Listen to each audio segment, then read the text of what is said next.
Your taxes? Okay, so I'm talking to those of you out there that have not filed in a few years with the IRS or state. It's time to get worried, and here's why. The IRS is getting back from their own COVID lockdown, and they're hiring more enforcers, and they're going to come after people that owe taxes. So if you're a 1099 worker, and maybe you just plain forgot to file your taxes, you need to call the professionals right now at the Tax Helpline. They are experts at knowing the tax regulations, and their goal is to help you pay as little as possible. Call right now and get a 100% free tax evaluation. Remember, before the IRS knocks on your door, knock on our door. If you owe $10,000 or more in back taxes, make this free call right now. Call Taxes 321 now at 800-808-9443. 800-808-9443. That's 800-808-9443. Find the path to recovery that works for you. Learn more at cdc.gov/stopoverdose. Coming up in 2 minutes from the Dugan Air Heating and Cooling Mitsubishi Electric Studios, who Lafayette police say they've added to the list of arrests in the case of an Indiana judge getting shot. Which school district says staff cuts are coming, and the town close to Indy that has a few more days, at least, of a water boil advisory. You're listening to 93 WIBC, WIBC HD1 Indianapolis. It's 9 o'clock. Still searching for Nancy Guthrie. I'm Dave Anthony, Fox News. Everyone is looking for you, Mommy, everywhere. And today's show host Savannah Guthrie and her brother and sister urged her, if she sees their video posted on social media, to stay strong, telling whoever kidnapped her. Our mom is a kind, faithful, loyal, fiercely loving woman. As they made this plea, we want to hear from you, and we are ready to listen. Please, reach out to us. Their 84-year-old mother was taken from her home in Tucson, Arizona over the weekend. Fox's Alicia Cunha is there. Law enforcement continues to say there is still no credible information to indicate that this was a targeted incident, and they have not yet given details on what led investigators to return to Nancy Guthrie's home late in the day on Wednesday. Federal and local authorities came back to the scene, which they had previously cleared, to cordon it off with police tape while they searched the property once again. President Trump posted on Truth Social he spoke to Savannah Guthrie, and he's ordered all federal law enforcement to help. Now, he is speaking at the National Prayer Breakfast in Washington, and just moments ago wondered aloud again, tongue-in-cheek, if he'll go to heaven. I really think I probably should make it. I mean, I'm not a perfect candidate, but I did a hell of a lot of good for perfect people. That's for sure. Last night, in an NBC News interview, the president was asked, should the supreme leader in Iran be worried right now? I would say he should be very worried, yeah. He's beefed up the U.S. military presence in the region and threatened Iran with strikes. That's Fox's Jonathan Savage. Tensions remain high as the U.S. and Iran prepare for a meeting tomorrow, which the Iranian foreign minister says will be in Oman. Iran had lobbied for this location instead of Turkey. According to a senior administration official, the White House agreed to the venue change after appeals by Middle Eastern allies not to walk away. America's listening to Fox News. Pure Jack and Lincoln. 93 WIBC Mobile News. On the level, on the go. Another arrest in the shooting case of an Indiana judge. Much colder morning today. Right now, cloudy, 16 in downtown Indy. Feels like 10. Today's high is around 23. I'm Jarrett Lewis. Here's what's trending at 9:02, brought to you by Window Nation. Police in Lafayette announcing on Wednesday that they've arrested a sixth person connected to the shooting of Tippecanoe County Judge Stephen Meyer and his wife. 23-year-old Nevaeh Bell of Lafayette was taken into custody. Police say Bell is the girlfriend of a man named Thomas Moss, a high-ranking member of a motorcycle gang. Judge Meyer was set to oversee his trial, scheduled for January 20th. The shooting took place 2 nights before. Bell faces several felony charges, including attempted murder, conspiracy to commit murder, and aggravated battery. An Indianapolis immigration attorney advising people on how to handle federal immigration action if agents were to come by. As someone that has also worked in removal defense, I know how to find someone in detention. So we created this guide. It walks you step by step, and obviously it's going to be different depending on the county. Carla Lopez spoke at a town hall last night in Lawrence, hosted by State Representative John Bartlett. Other topics of discussion were school funding, energy costs, and public public safety. Noblesville schools say they're facing a $3 million budget shortfall. They announced on Wednesday that they plan to lay off some staff members because of it. The district has already tried to cut costs over the past year, but a large decline in student enrollment and the new property tax bill are just some of the reasons why they are making these staff layoffs. The district didn't say how many people will lose their jobs. Speedway still under a boil water advisory and has been since Sunday. The advisory posted after 3 water main breaks due to the extended extreme cold temperatures. Heard people are getting sick from drinking the water and the ice, so I'm staying away from it. Pamela Poe lives in Speedway. She told Wish TV she drove to the Speedway Municipal Center to pick up a free case of water on Wednesday. Town leaders are telling people to boil all tap water for at least 1 minute before drinking or cooking. $2.87, still the average price of gas in Indiana today. AAA says the national average has gone up to $2.89. And in men's college hoops last night, Notre Dame falling 76-65 at Louisville. Butler was beat 97-87 in double overtime at Providence. For the weekend, IU and Purdue, they won't be back in action until Saturday. The Hoosiers will host Wisconsin and Purdue welcomes in Oregon. Also, the Pacers, still reflecting on their loss to Utah from 2 nights ago. Head coach Rick Carlisle went with a different, younger lineup for that game. The circumstance is different, but our guys did play better. And, you know, we did score 122 points, which is saying something, but we gave up too many. Indiana has the Milwaukee Bucks Friday night on the road to start a 3-game stretch of away games before the All-Star break. With a check of traffic this morning, back to Matt Baer. All right, Jared, looking at westbound 70 approaching the north split. Crash blocking the right lane, causing stop-and-go traffic to Emerson Avenue for a 4-minute delay. Hendricks County eastbound 70 coming up to State Road 267. That's stop-and-go traffic for about 1.5 miles. And on the east side, northbound 465 slow after 70 past Penn Pike. And just reported crash north side, eastbound 465 after Michigan Road 421. Traffic sponsored by the Suburban Indy Home and Garden Outdoor Living Show. The Suburban Indy Home and Outdoor Living Show returns to Grand Park February 6th through the 8th, featuring over 200 amazing exhibitors. Tickets are just $7 at suburbanindyshows.com. I'm Matt Baer with traffic on the 5s. Follow us at WIBC Traffic. Greetings from R&R Agency, your Indiana health insurance pros, and a sincere thank you to our loyal customers for helping us to another record year. We recently saved a 62-year-old retiring couple over $800 monthly when compared to their COBRA offerings. We recently saved a family of 4 over $400 monthly when compared to their $7,500 deductible program on the ACA, and you know that's still Obamacare. We recently saved a small 4-man manufacturing company over $1,000 monthly and gave them better coverage. We feature coverages guaranteed to age 65, low out-of-pocket expenses, the largest networks in the country, and you can sign up anytime. If you are retiring early, self-employed, or need coverage for your small group, call us at 317-563-0868 or go to rragency.org. If you don't call us, we can't help you. What do you got to lose? Call us 317-563-0868 or go to rragency.org. As always, God bless America, common sense government, and peace too strict. The forecast from the American Standard Heating Weather Center. Mostly cloudy, a few flurries and cold today. A high of around 26. Cloudy skies, some light snow showers overnight, a low down to 22. I'm Wish TV Storm Track 8 meteorologist Marcus Bailey, 93 WIBC. And I'm Jarrett Lewis on the level, on the go, and on WIBC.com.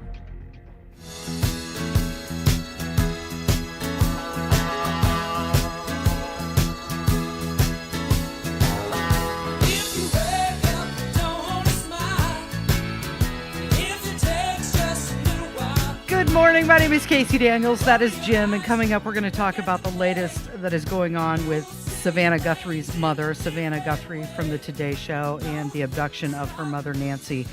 And we'll get into that and how she said they are ready to talk. But first, we have to talk about this. A lot of Hoosiers opening their utility bills this morning, and they are double or even triple what they paid just a few weeks ago. And NIPSCO is saying the main reason is because it's been a very cold January, which has led to more furnace use.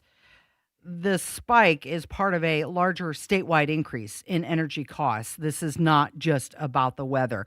The utility companies across Indiana, they're raising rates, and they say this is to pay for infrastructure upgrades and also transitions to new power sources.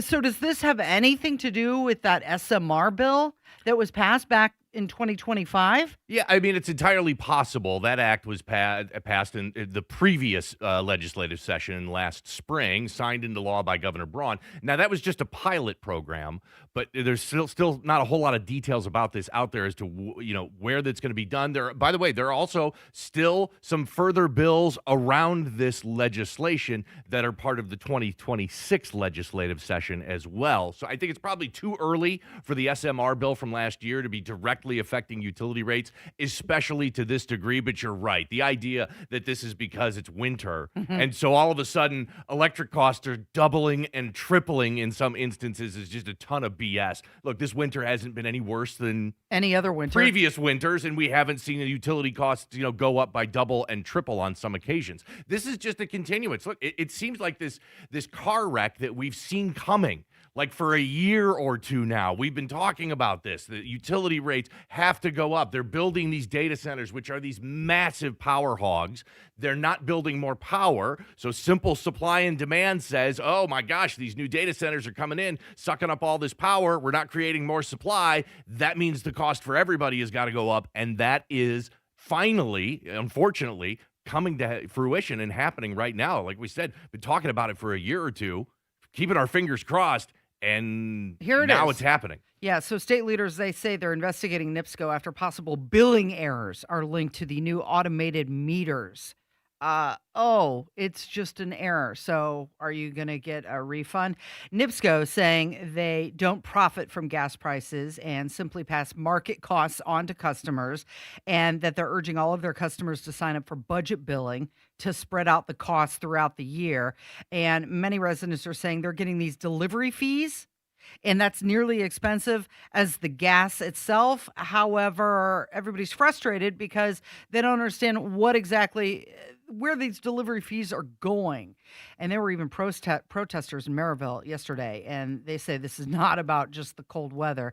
It's about the rising fees and also the lack of transparency. And when families are getting crushed by these bills, they can't explain it away with trust us. I mean, that's just not good enough. If utility are the prices, if they're guaranteed higher rates while customers have no real choice, no real answers, that's not a free market. It's a monopoly with a permission slip. That's what's going on. Yeah, and the laws and the regulatory rulings have allowed utilities to recover projected costs up front. And this is what was talked about a lot with the SMRs, the small modular reactors, but it's part of other things too. So essentially, utilities can make all these massive investments, and before the utility spends dollar number one, they can start charging you for these projected costs that are coming. So from a corporate standpoint, the utilities risk is absolutely minimized, but they're doing that on the shoulders of consumers and our electric bills. I saw an interview yesterday with Elon Musk, and he was saying that he thinks the data centers are going to be in space by 2030. Okay. I feel like we're putting the cart before the horse here with all of this AI stuff. They're just plowing ahead with it, gobbling up space throughout these communities, and passing the cost many times on to Hoosiers and the residents. Slow it down. Are we putting the cart before the horse here? Absolutely. And I think that's why a lot of communities, and we've seen, various communities in their zoning meetings where members of the community show up and oppose these data centers, and some of those have been stopped and some of those have been delayed, but some of them are also being built as well. And look, the AI companies, they just want to build these data centers because they're getting trillions of dollars of investments pouring into the AI ecosystem, so they need to get those data centers up as fast as possible. It's up to us, and it's up to our lawmakers and up to our local communities to do the things to stop those when they don't make sense, because this isn't going to be the last time we talk about utility rates going up like crazy. It's mostly happening in northern Indiana now, but it's only a matter of time before we start seeing utility rates across the whole state and all across the whole country raise to the level. And these aren't just normal rate increases. These are massive rate increases. We had the story a couple weeks ago about people in Virginia that are having these massive rate increases, 2 and 3 times what their normal electric costs are. Maybe part of the fact that Virginia has more data centers than any other state in the entire country. Mm-hmm. Okay, and we're going to ask Nikki Kelly from Indiana Capitol Chronicle about the bill, the accountability transparency bill that's in front of the lawmakers right now, and we'll see if that is going to help in any way, shape, or form. So Donald Trump, he personally called Savannah Guthrie yesterday. He offered support. Her 84-year-old mother, Nancy Guthrie, has been missing since Sunday. She was reported missing after not showing up to church near her home outside of Tucson, Arizona. Trump told the family that all the federal resources are available to help. So many different angles and things to discuss with this. But where did you see it? Here's something interesting. Yep. Today Show host Savannah Guthrie, television personality, announcing that they're ready to talk to the person that is holding their mother for ransom. I saw it on X. Yeah, so did I. So I not on TV. No, and I think that's just the day we live in today, where breaking news and immediate news information is distributed on social media before they can even get the cameras warmed up in these television studios. But yeah, I mean, it's a real life, true crime drama playing out right in front of us. And I feel terrible in a lot of ways, not only obviously for Savannah Guthrie and her family, but also because she is such a high-profile personality, they're having to live through this in the public eye. And, she released this video. She and her family members released this video yesterday, some of it speaking directly to the people that took her mom hostage. But it keeps reminding me, remember, there was a Mel Gibson movie in the 90s called Ransom. And a lot of it was Mel Gibson going on television and talking directly to the kidnappers. In that case, it was his son, so a little bit different, but it keeps reminding me of that, especially when I saw that video that Savannah Guthrie released last night. They're trying to humanize her mother. There's a lot of aspects of it. They're trying to humanize her mother, and look, the FBI is very good at this. I'm sure everything that she said in that video, every word she said in that video, every tone and inflection in her voice was well scripted in advance by the FBI, by the experts that are helping in this process, to get the type of messages that they want out, not only to the kidnappers, but also to the public at large. So here is Savannah Guthrie talking to whoever has her mother and also talking to her mother. Our mom is our heart and our home. She is 84 years old. Her health, her heart is fragile. She lives in constant pain. She is without any medicine. She needs it to survive. She needs it not to suffer. We too have heard the reports about a ransom letter in the media. As a family, we are doing everything that we can. We are ready to talk. However, we live in a world where voices and images are easily manipulated. We need to know, without a doubt, that she is alive and that you have her. We want to hear from you, and we are ready to listen. Please reach out to us. Mommy, if you are hearing this, you are a strong woman. You are God's precious daughter, Nancy. We believe and know that even in this valley, He is with you. Everyone. Nancy Guthrie has limited mobility and does take that daily medication. That's a burden for someone to take on. When you're talking about an elderly person, a senior who has mobility issues, that's not an easy person to have with you. Yeah, they're going to take a lot of care, more so than a normal person. We know she has a pacemaker. We know she needs regular medicine. And look, just listening to that audio is absolutely heartbreaking. And what's fascinating about this is there's so many modern aspects to this, because we've all seen similar things like this in the movies. But part of what she was asking for there was proof of life for her mother. And what we would see in movies in the past, it's somebody holding up a newspaper or shooting a video or making a phone call saying I'm alive. All of that could be generated through AI now. So I don't know how you provide some sort of proof of life in a situation like this. No, normally somebody her age being a victim, usually it's a family member or someone close to them that is most likely involved. The statistics are 80 to 85%. It's somebody who knew her. There's talk about the Ring. It's not Ring, but it's the other brand. The Doorbell camera. The doorbell camera, but there were 2 of them.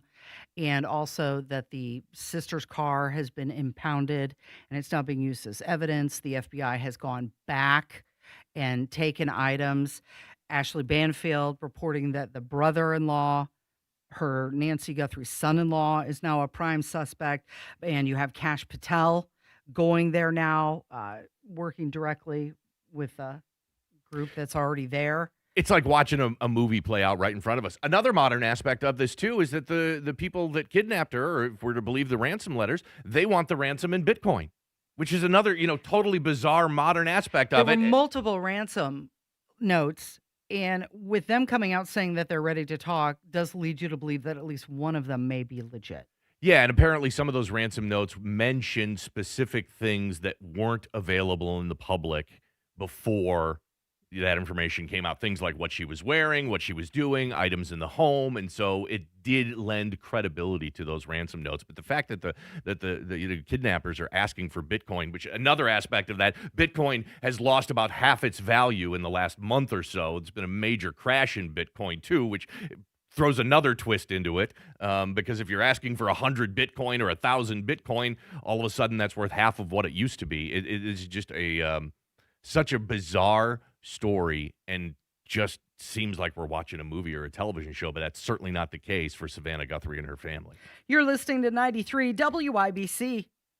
It's an all-new date, but it's the same great bourbon. Saturday, February 28th, join me for Trump 1 year and 1 month later at the Hyatt Regency in downtown Indianapolis. The snow caused us to postpone, but it couldn't stop us. February 28th, downtown Indianapolis, the Hyatt Regency, Trump 1 year and 1 month later. The bourbon, the food, the live music, the red tie, and you. I'll have the full breakdown of how we win the midterms and more. Get your tickets. Go to WIBC.com. Trump 1 year and 1 month later at WIBC.com. This is Chuck Lofton, here to talk to you about my friends at Exercise Inc. Exercise Inc. is the 20-minute, once-a-week workout program that will change your life. My wife Mary and I have been clients for 6 years. The program has worked well with my busy schedule. I was getting cardio, but I started the program because I understood the importance of strength training to overall health. It's helped me with managing my blood pressure, cholesterol, and blood sugar. The biggest help? My sluggish feeling was replaced with much-needed energy. It's designed to help clients get stronger in a shorter period of time. The studios are private, just you and your coach working to reach your goals. Exercise Inc. has 5 locations: Avon, Brownsburg, Greenwood, Zionsville, and now Fishers. So take it from me, Chuck Lofton. Improve the forecast for your health. Go to exerciseinc.com today to request a free consultation. Your heat seems to be running a lot more than it should. You might be surprised to learn it's because the insulation in your windows has failed. Talk to the pros at Window Nation and get new windows with big savings during Window Nation's Buy 4 Windows, Get 4 free sale. Plus, you could get them 0 down, 0 monthly payments, and 0 interest for 2 years. If you act now, you'll get an extra 10% off. When your window insulation fails, usually due to old or cheap materials, all of your window energy efficiency disappears. The results? A house that is cold in the winter and hot in the summer. Window Nation's windows use top quality materials and seals along with insulated frames. They're so incredibly energy efficient that you'll actually save money on your utility bills. And they're backed with a lifetime warranty, so you don't have to live with broken windows anymore. Don't wait. Put an end to your window problems. Take advantage of Window Nation's Buy 4 Windows, Get 4 for free sale and get an extra 10% off. Visit windownation.com for a free consultation. Are you tired of hearing strange noises coming from your furnace in that one scary room in your basement? Are you losing sleep at night knowing you may wake up with frostbite? Worry no more with a $49 furnace evaluation from Hope Plumbing, Heating, and Cooling. For just $49, Hope will come give you peace of mind by making sure your furnace is in good shape, keeping the cold air and frostbite outside. Call Hope Plumbing, Heating, and Cooling today. Whether it's day or night, hot flashes due to menopause can be unpredictable. That's why there's Veoza, a prescription treatment proven to reduce the number and severity of hot flashes day and night that can start working in as early as 1 week. Based on clinical studies measuring efficacy at 4 and 12 weeks, individual results may vary. Talk to your healthcare provider about what this may mean for you. For moderate to severe vasomotor symptoms or hot flashes and night sweats due to menopause. Veoza can cause serious side effects, including liver problems. Your doctor will do blood tests before and during treatment. Stop Veoza and call your doctor if you have symptoms of liver problems, such as feeling more tired than usual, decreased appetite, nausea, vomiting, itching, yellowing of the eyes or skin, pale stool, dark urine, or stomach pain. Don't use Veoza if you have cirrhosis, severe kidney problems, kidney failure, or take CYP1A2 inhibitors. Ask your doctor about Veoza. To learn more, call 1-866-239-1637 or go to Veoza.com. That's VEOZAH.com. Paid for by Stellus Pharma. This Valentine's Day, give her that symbol of eternal and everlasting love. A diamond from Pierce Jewelers in Carmel. Remember, shop local, shop smart, shop Pierce Jewelers. This hour is powered by Pierce Jewelers, Carmel's diamond engagement ring store.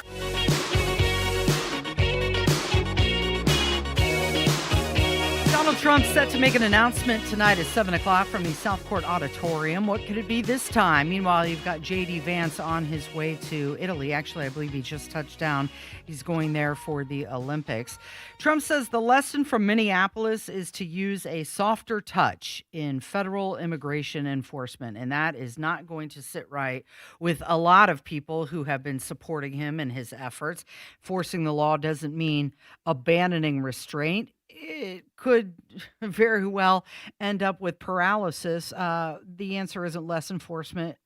It means smarter enforcement. Yeah, Trump is the ultimate showman. He's the ultimate marketer, and he knows that it's not a good look for, within 2 or 3 weeks to have ICE be involved in incidents where 2 citizens were shot and killed by members of ICE. That is not a good look. And so he knows that he needs to change this. And I think this is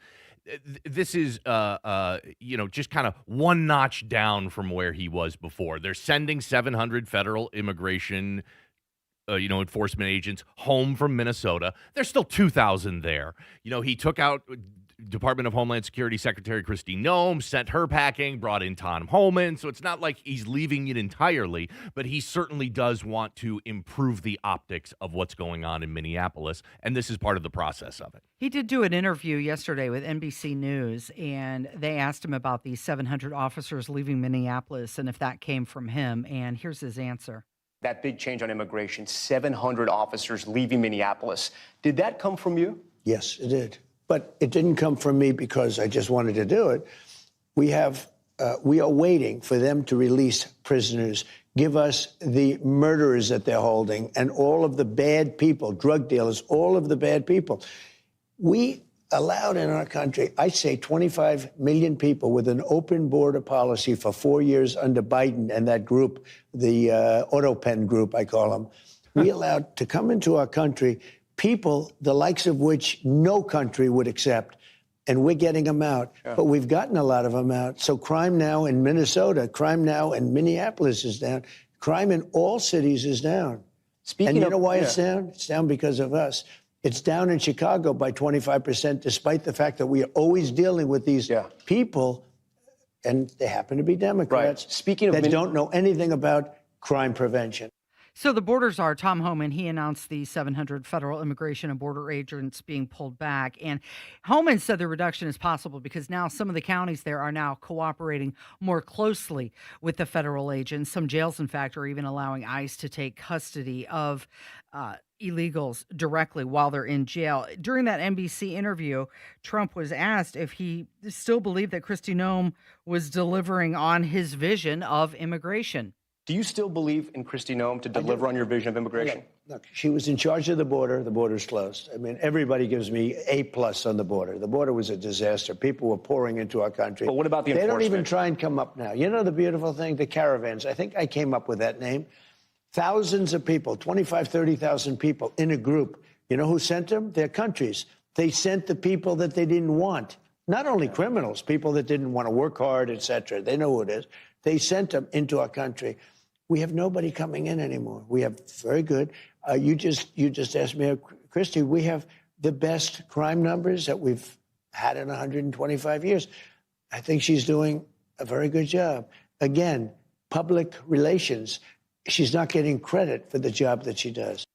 Well, the numbers say that she is doing a pretty good job. Yeah, sure. And he just explained it right there. Public relations, the public thinks she's not doing a good job when the data says something different. But we all know that public relations and the narrative and the story are important and they can't be ignored, which is why Trump is kind of doing this mini drawdown. It's similar to what we saw here in Indianapolis several months ago. We had some high-profile violent incidents happen in the city, and members of the mayor's staff came out and said, oh, but look at the data. The data shows our crime is down, and everybody in the community was like, yeah, who cares? People are still, getting violently attacked downtown. So you can't ignore the data. You can't ignore the public relations part of this and the storylines that are being told, and that's why Donald Trump is making this adjustment. Look, I don't think anybody is going to accuse Donald Trump of going soft on immigration. That's just not who he is, and that's just not the truth on this. But it is a bit of an adjustment. That's a lot of people were upset, though, with the announcement that the 700 federal officers were being pulled out of Minnesota. But as you mentioned, there are still some 2,000 left there. Plainfield Community School Corporation, they sent a formal warning home to families and students. That warning is about that student-organized walkout, which is planned for Friday, I believe. The superintendent said that students have the right to express themselves, but school hours are for learning. Student safety and order come first. Yeah, I think this goes back to how are these school districts treating absences from kids? And we started this, several weeks ago, and we had the story from Libs of TikTok and social media about this happening in Carmel, and what Carmel did was basically say, hey, if you want to leave and go protest, you have to follow the normal procedures that take place whenever you're not going to be at school. It'll be interesting to see what, if Plainfield sounds like they're taking a little bit of a harder, tack on this. But I think what most of the community wants is just treat this the way you would treat anything else. And because these students want to go protest ICE, okay, great. Are you going to have the same procedures if you have a group of students that want to protest something based on conservative values and not necessarily liberal values? If a group of students wanted to go and form an anti-abortion protest and leave school to do that, are you treating them the same as the students that want to leave school for these ICE protests? The district said any students who leave could receive unexcused absences unless pre-approved. It is 93 WIBC. 93 WIBC Mobile News. On the level, on the go. They're retracing some of their steps. I'm Jarrett Lewis. Here's what's trending at 9:30. Police and federal law enforcement still searching for the mother of NBC host Savannah Guthrie, who has now been missing for 5 days. Fox's Alicia Acuna reports from Tucson. Law enforcement continues to say there is still no credible information to indicate that this was a targeted incident, and they have not yet given details on what led investigators to return to Nancy Guthrie's home late in the day on Wednesday. Federal and local authorities came back to the scene, which they had previously cleared, to cordon it off with police tape while they searched the property once again. Agents could be seen tracing the back of the home and also the garage. NBC News reports sources tell them Guthrie's pacemaker appeared to be disconnected from its monitoring app early in the morning on Sunday. Guthrie was last seen Saturday night and was reported missing the next day. Los Angeles Democratic Mayor Karen Bass is denying claims that she altered a report on the response to the Palisades fire from a year ago. LA Fire Chief Jaime Moore says Bass tried to remove sections of the report to limit the chance of legal action taken against the city. And President Trump attending the National Prayer Breakfast in Washington this morning, speaking to hundreds of lawmakers, business leaders, and foreign dignitaries. This marks the president's second time attending the event in his current term. All of these good things I'm doing, including for religion. Religion's back now hotter than ever before. I mean, I have to tell you. The president launched the White House Faith Office last year via executive order, tasking it with leading the executive branch's outreach to faith-based groups, community organizations, and houses of worship. Your opening bell report on 93 WIBC is brought to you by Absolute Wealth Management. The Dow is down 240 points, 49,501. The S&P 500 also in the red. It's down 58 points, 6,882. And the NASDAQ slipping 262 points, 24,891.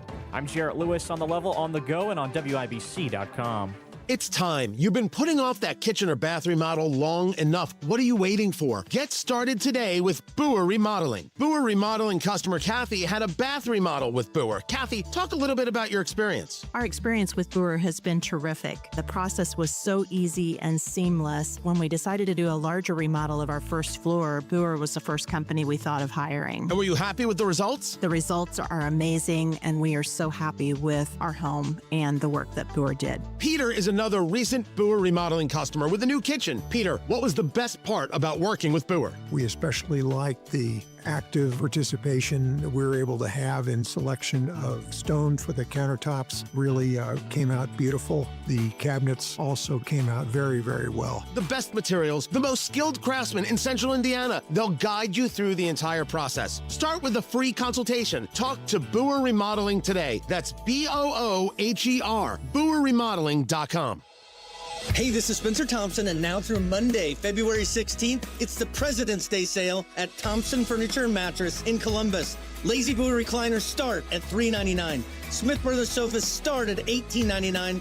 Lift chairs start at $5.99, and reclining sofas start at $6.99. Save up to $800 on the best mattresses, including Tempur-Pedic. Our biggest President's Day sale ever ends Monday only at Thompson Furniture and Mattress in Columbus. Summer in Noblesville just got hotter. Tim McGraw, the Pawn Shop Guitar Tour. Get lost in the songs you love to sing. With special guests, 49 Winchester. Get ready for a summer show you don't want to miss. Ruoff Music Center, Friday, September 18th. Tickets on sale this Friday at 10 a.m. at Ticketmaster.com. Part of the Coors Light Concert Series. You've worked hard your whole life and demand the best in everything. Don't settle for tough, untraceable supermarket beef. Defiance Beef delivers farm-raised, hand-selected Angus-influenced beef. 100% traceable, custom cut exactly to your specifications for superior tenderness and rich flavor. From the farm to your door, no middleman, no compromises. Reserve your share today at DefianceBeef.com. Use code BEEF for free shipping on your first order at DefianceBeef.com. Defiance Beef, because you deserve nothing less. Are you tired of high cable TV rates? Sign up for Dish today and get a $500 bonus offer while supplies last. Plus, lock in your price for 2 years guaranteed. Call All American Dish, your Dish authorized retailer now. 800-296-1251. 800-296-1251. That's 800-296-1251. Offers require credit qualification, 24-month commitment, early termination fee, and e-auto pay. Restrictions apply. Call for details. Wesley is a truck driver. I drive a truck, and I love what I do. A truck driver with IRS troubles. They told me I owed them $43,000. It got really bad. Quite a few letters in the mail. They were talking about wage garnishment, coming after my house, my car. Yeah, they don't play around. I seriously thought that I was going to lose everything. One sleepless night, Wesley finally made a call to Optima Tax Relief at 2 a.m. Kind of figured I'd get a machine, but I didn't. I actually got to talk to an actual person in the middle of the night. He found just what he was looking for. Oh, they were great people. You need a team of people that know what they're doing. Optima Tax, they know what they're doing. Optima Tax Relief came through with flying colors. I saved an incredible amount of money. Happy don't even come close. I was absolutely overjoyed. Take Wesley's advice. If you're in any kind of trouble with the IRS, call Optima Tax Relief. Don't trust anybody else. Call Optima for a free consultation. Call 800-598-4799. 800-598-4799. 800-598-4799. Optima Tax Relief. Some restrictions apply. For complete details, please visit OptimaTaxRelief.com.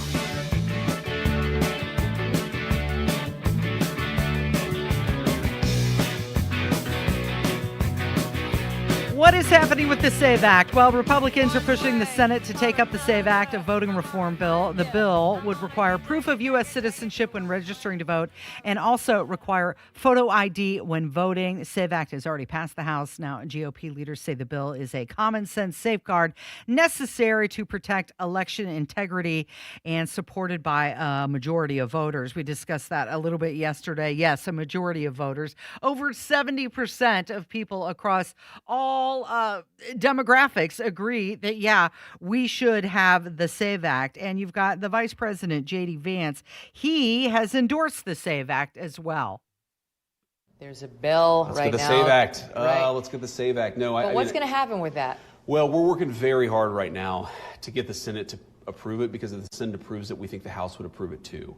Now, that would require, I think, some Republican senators who maybe they're a little too attached to the filibuster, maybe they're a little too attached to Senate procedure. This is about the integrity of American democracy. Like, do the people control who they elect, or do some shady people? It's like who actually controls the people who cast the ballots or the people who count the ballots? We want the sovereignty to be with the people who cast the ballots, and that's why we have to get the SAVE Act passed. Now, you'll hear people say all the time, and I love this argument. They'll say, well, if you look at this precinct, only 3 illegal aliens voted in this election. Number one, that's 3 illegal aliens too many. And number two, if it's not a big problem, then why not just allow us to check ID and exercise some basic precautions to prevent illegal aliens from voting? I never quite understand the person who says, on the one hand, this never happens, and on the other hand, your effort to prevent it from happening is a threat to American democracy, which is fundamentally the Democrats' argument. By the way, it's like an 85-15 issue. Yeah. Most Democrats want voter ID because they want to protect their own vote. But the elected leaders don't want to vote for it. The elected leaders don't, because they know that the more control they give to the people who are counting the ballots, as opposed to those who are casting the ballots, the more control they will have. So he was citing some numbers. The latest polling says 71% of Democrats support voter ID. 95% of Republicans support voter ID. The bill's future in the Senate, unclear. You've got the majority leader, John Thune, who said that the vote will happen at some point. He also didn't indicate a timeline, said Senate rules and Democratic opposition is what's making it difficult. But you've got the majority across parties supporting proof of citizenship for first-time registration. If you need an ID to board a plane or to buy alcohol or to open a bank account, asking someone who wants to vote for ID, it's not suppression. That's just basic security. I think the Republicans, they need to ramp up their messaging on this if they expect to get this passed. The Democrats and the leadership, despite the fact that we talked about the polling. We talked about the polling yesterday. I think it was 60 to 65% of Democrats support voter ID laws. Democrats supporting voter ID laws. Obviously, it was like 95% of Republicans support it. But the Democrat leadership, especially in the Senate, and remember, they need 60 votes in the Senate to be able to avoid a filibuster to get anything passed. The Democrat senators and the Democrat leadership in the Senate are going to hold out like grim death to this. They are not going to let this leave their hands because they know it will directly hurt them in elections. Look, line up all this circumstantial evidence around this that we've seen the last few years. Biden lets in tons of illegal immigrants for 4 years while he's president. Let's say 10 million. That's probably somewhere in the middle, probably close to it. Plenty of them, we know for a fact, are voting. Plenty of them, especially in blue states, do not have any voter ID laws. So we have no idea really who is actually voting. You've got mass mail-in unaccountable voting taking place in many states around the country. This is something that the Democrats in the Senate know that if this passes, it will make it tougher for Democrats to win elections. And they are not going to go easily. They are not going to go quietly. And if this administration wants to get this SAVE Act passed, they're going to have to ramp up their messaging and their outreach and push the pressure, pull it up, put even more pressure on Democrat leadership in the Senate. Well, they may have to change their strategy. You've got the Speaker of the House, Mike Johnson. He's saying that it is a top priority for not only the GOP, but also the White House. The White House saying it's popular and reasonable. So now they're discussing changing or bypassing the Senate filibuster rules and move the bill forward. So it's a strategy move. They have to discuss and decide what they want to do, how far they're going to push it. Yeah, and I think they're probably going to push this really far. But again, and they do have that fail-safe bailout that they can change for this specific bill. They can change the filibuster rules and not have to get those 60 senators to vote to not filibuster it. But this is the Democrat senators are not going to go quietly on this. They're going to fight this tooth and nail with every fiber of their being because they know if it passes, it makes it harder for Democrats to win elections. That's the bottom line. They're not going to give up that power very easily, and they're not going to do it quietly. So you have the Treasury Secretary Secretary Scott Bessent. He was facing some criticism from House Democrats. This happened yesterday during a hearing, and this clip got my attention.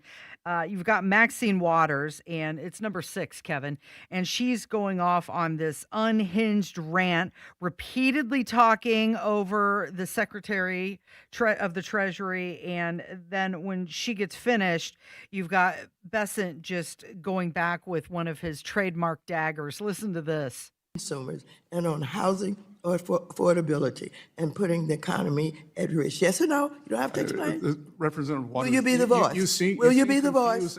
Will you be the voice? Will you be the voice of reason? Will you be the voice of reason? A study yes from no? Wharton University reclaiming my time. Reclaiming my time. Reclaiming my time. Was a mass unfettered immigration. Mr. Chair, will you let him know that when I ask him time does belong to the housing woman from California.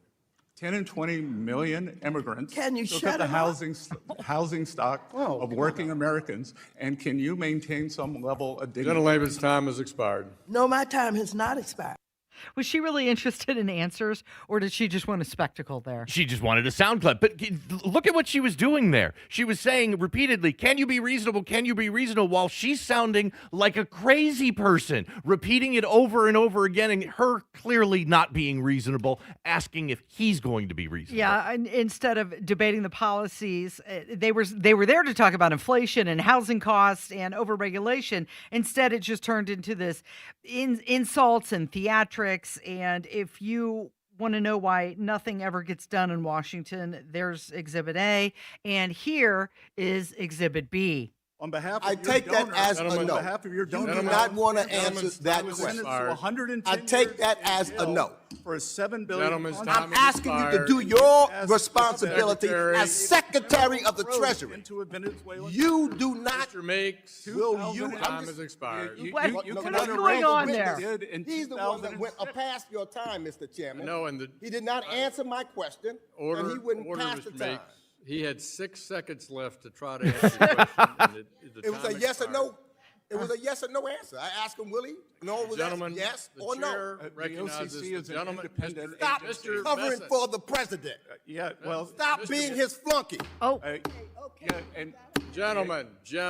He's talking to me. So that's Representative Gregory Meeks from New York, who's calling Bessent a flunky for Trump, and they're all just talking over one another. He said, you've got 6 seconds left. It's like they're backtiming to the top of the hour to reach the network news. Yeah, all of these type of hearings have really no real substance or meaning or anything that will come out of them. They are done so that each party can get their sound clip and push it out on social media. That's certainly what happened yesterday with these sound bites everywhere, although I think the Democrats kind of fumbled the ball on it because Bessent, who is just cool as a cucumber, I mean, it is difficult to get him rattled. He sat there. The Democrats are the ones that look like idiots, yelling, screaming, repeating questions again and again. And if you look at the video, Bessent's just sitting there smiling, just calm as can be. He was there to talk about tariffs.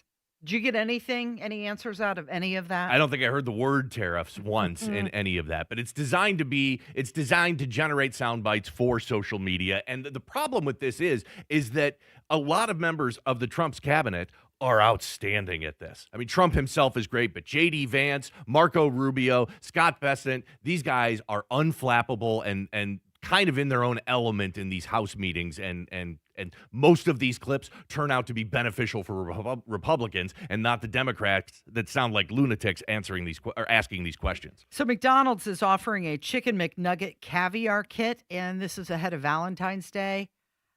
That sounds disgusting. Well, if caviar from McDonald's. I don't even know if I want a burger from McDonald's. When I'm thinking high grade seafood and caviar and fine dining, the first thing I'm thinking of is McDonald's, of course. Sure. So what's inside these kits? It's got a 1-ounce tin of caviar, a $25 McDonald's Arch card, so you can buy chicken McNuggets, and a mother of pearl caviar spoon. I'm not eating caviar from McDonald's from a plastic spoon, even a metal spoon. I need a mother of pearl caviar spoon to eat my McDonald's caviar. This is peak America, right? You've got a fast food joint. You spend $5 there, and now they're trying to turn it into luxury dining. Well, this has been going on with a lot of fast food places. Years ago, I think Taco Bell was probably the first to do this when they offered this special Valentine's Day package at some of their locations where you could get sit-down service, where a waiter or waitress would come over to your table and take your order, and you got flowers and a candlelit dinner. You were still inside of a Taco Bell restaurant the entire time, but this is some fun marketing for these fast food places. But have you ever had caviar? I don't think so. I don't think I've ever had it either, but I certainly don't want my first taste to be from McDonald's. Right, and then, if you've never had caviar, maybe go a couple levels up than McDonald's. Than McDonald's caviar. You know, if nobody's ever had a hamburger before, don't take them to McDonald's for a hamburger. Take them to someplace else. a little bit more high quality. But this is a good marketing push for McDonald's. But I think the cost. Is it? The cost is on it a good marketing push? I don't think it is. The cost on it, I believe, is $100. So caviar's not cheap. Never has been. It's never been. I've never tried it. From everything I hear, it is a very much an acquired taste, and I don't have the kind of money to keep trying caviar again and again and again until I like it. That sounds like it's a really expensive prospect. Apparently, you have to pre-order this online at McNuggetCaviar.com. I'm going there right now. Don't do anything. It launches February 10th, by the way. You're listening to 93 WIBC. Hammer and Nigel show, 3 o'clock this afternoon. The biggest stories in Indy. Will it ever get warmer? And we've got Post Malone and Jelly Roll tickets. Let's go. Make this your year. Looking for a new career in the high-demand fields of IT and cybersecurity? Attend classes live, online, or on campus. Go to mycomputercareer.edu and take the free career evaluation today. Financial aid is available to those who qualify. What say we start that new year with a new car at Tom Roush Lincoln? Hurry in for the 8-9-10 deal. Get $8,000 off new Nautilus or $9,000 off new Corsair. Or how about $10,000 off Lincoln Aviator? The 8-9-10 deal right now at Tom Roush Lincoln. Come get a great deal on all three from Tom Roush, where our family served yours since 1972. Corsair stock number L25566, MSRP 55340. Nautilus stock number L26030, MSRP 62705. Aviator stock number L25384, MSRP 79450. See dealer for complete offer details. Vascular issues are not a welcome surprise, which is why Community Health Network helps patients prioritize vascular screenings. These simple tests are available for only $33 each, and they help detect early signs of peripheral artery disease, carotid artery disease, strokes, and abdominal aneurysms. Your path to a healthy vascular system starts with knowing your risk. Schedule your vascular screening today at ecommunity.com/vascular screen. Community Health Network. Exceptional care, simply delivered. As you know, I had my garage floor coated with Galaxy concrete coatings a while back, and like anyone, I did some homework before I said, let's do this. Here are some things that I found out. First, Galaxy concrete coatings is local and ready to give you and all of Indianapolis a transformation. Next, Galaxy concrete coatings is 4 times stronger than epoxy, and it's designed to not only work in your garage, but they can also use it on driveways, walkways, around your pool or patio. With it being UV resistant, it will not yellow.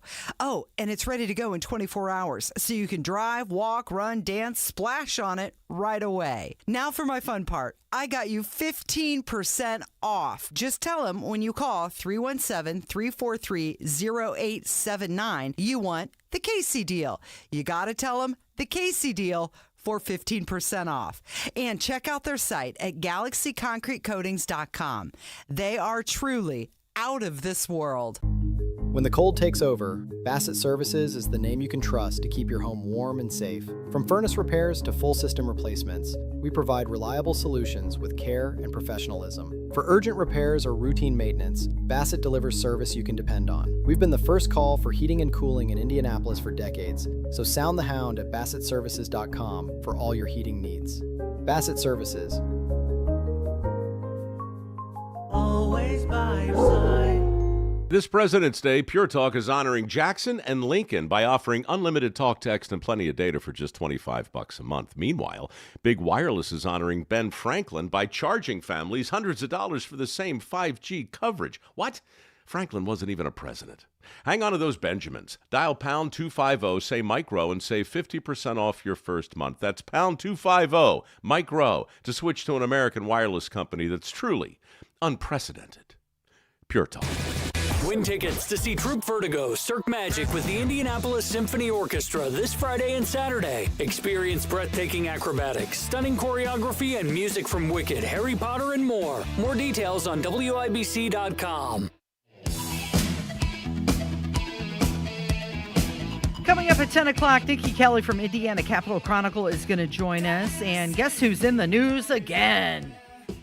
Jeffrey Epstein? Well, yes, him. 'Cause it seems- I was talking about Secretary of State Diego Morales. Oh, you're talking about, I'm sorry, you were talking about Nikki Kelly. Yes, Yeah, we'll talk a little bit about Secretary of State Diego Morales. And what's going on with him. But you're right. You also have Epstein in the news. Of course, that new batch of Epstein-related documents, they were released almost a week ago. Documents include emails that allegedly Epstein sent to himself in July of 2013, mentioning Bill Gates. One of the emails appeared to be drafted as if it were sent to Gates, claiming that Gates was asking Epstein to delete any emails about sexually transmitted diseases, and that Epstein was asked to help obtain antibiotics discreetly. Okay, Bill Gates' ex-wife, Melinda French Gates, she said that Bill Gates, her ex-husband, he needs to answer these questions about these new allegations tied to Epstein. And she divorced him back in 21. She said the situation brings back painful memories from the marriage. But then here's Bill Gates, and he's saying that he regrets every minute he ever spent with Jeffrey Epstein and denies that there's some STD cover-up allegation. Knew a lot of very rich people, and he was saying he could get them to give money to global health. You know, in retrospect, that was a dead end, and I was foolish to spend time with him. I was one of many people who regret ever knowing him. You've no doubt seen the allegations, including some of them from the last 24 to 48 hours. Are they true? No, apparently Jeffrey wrote an email to himself. That email was never sent. The email is, false. So I don't know what his thinking was there. It just reminds me, every minute I spent with him, I regret and I, apologize that I did that. The problem is some of the things that he has sent and some of the information about other people that has come up in those files has been true. Why would he do this and say this about you, do you think? It's factually true that I was only at dinners. I never went to the island. I never met any women. And so, the more that comes out, the more clear it'll be that although the time was a mistake, it had nothing to do with that kind of behavior.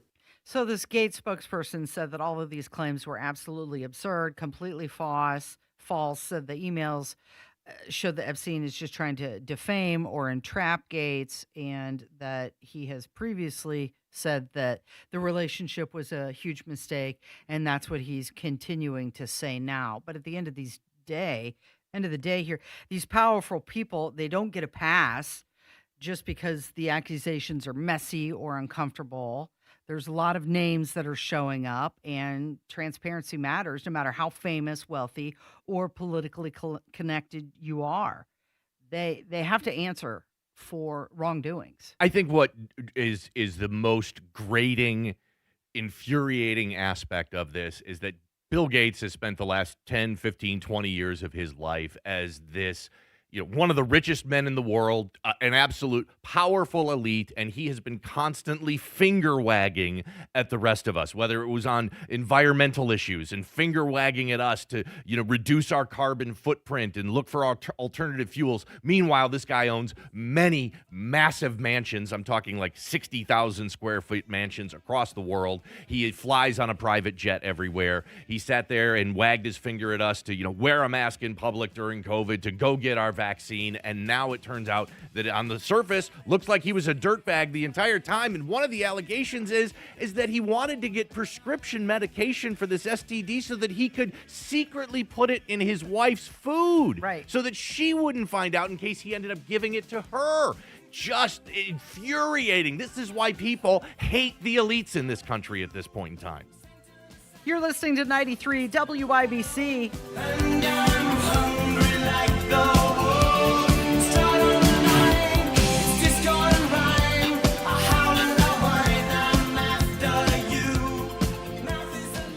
Serving Indiana means being ready for growing energy demands.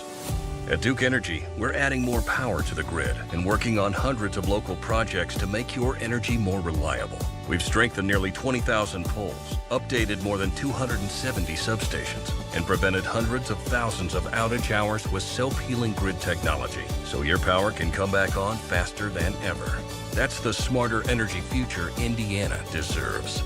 Paid for by Duke Energy shareholders. Welcome to Tire Discounters. Oh, hiya, Phantom. Mike, you may be in big trouble with Chip Wood. Our owner? Free oil changes along with alignment? On any 4-tire purchase. And Michelin's up to $100 off? Yeah. Sorry, Mike, but I'm telling. But the Wood family is behind all this. Oh, those rascals. But don't tell the accountants. Of course not. And what do they do again? Buy any set of 4 tires at Tire Discounters and get a free alignment and oil change. Make them Michelin's and save up to $100 more. See store for details. Welcome back to Winter Hack Radio, the place for clever hacks to survive the season. Icy driveway? Well, try spreading sand or birdseed to help with traction. Snowy puppy paws? Well, grab a whisk, brush it off, done. Catch COVID-19? Well, just get... Actually, there's no hack for COVID-19. But if you test positive, prescription medications for COVID exist. Ask your doctor if they're right for you. Visit PfizerForAll.com to learn more. Sponsored by Pfizer. Hi, I'm Arielle Winter. If you're anything like me, your pets are not only your best friends, they're part of your family. American Humane, which has been rescuing animals like Cleo here for more than 100 years, has life-saving tips that can make a big difference in a disaster. When disaster strikes, you want to protect your whole family, including your pets. To help keep your family safe and help our best friends in their worst times, find tips at AmericanHumane.org.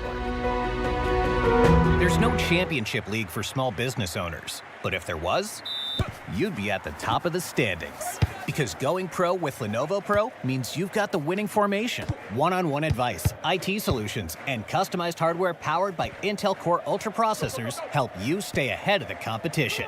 Business goes pro with Lenovo Pro. Sign up for free at lenovo.com/pro. Lenovo.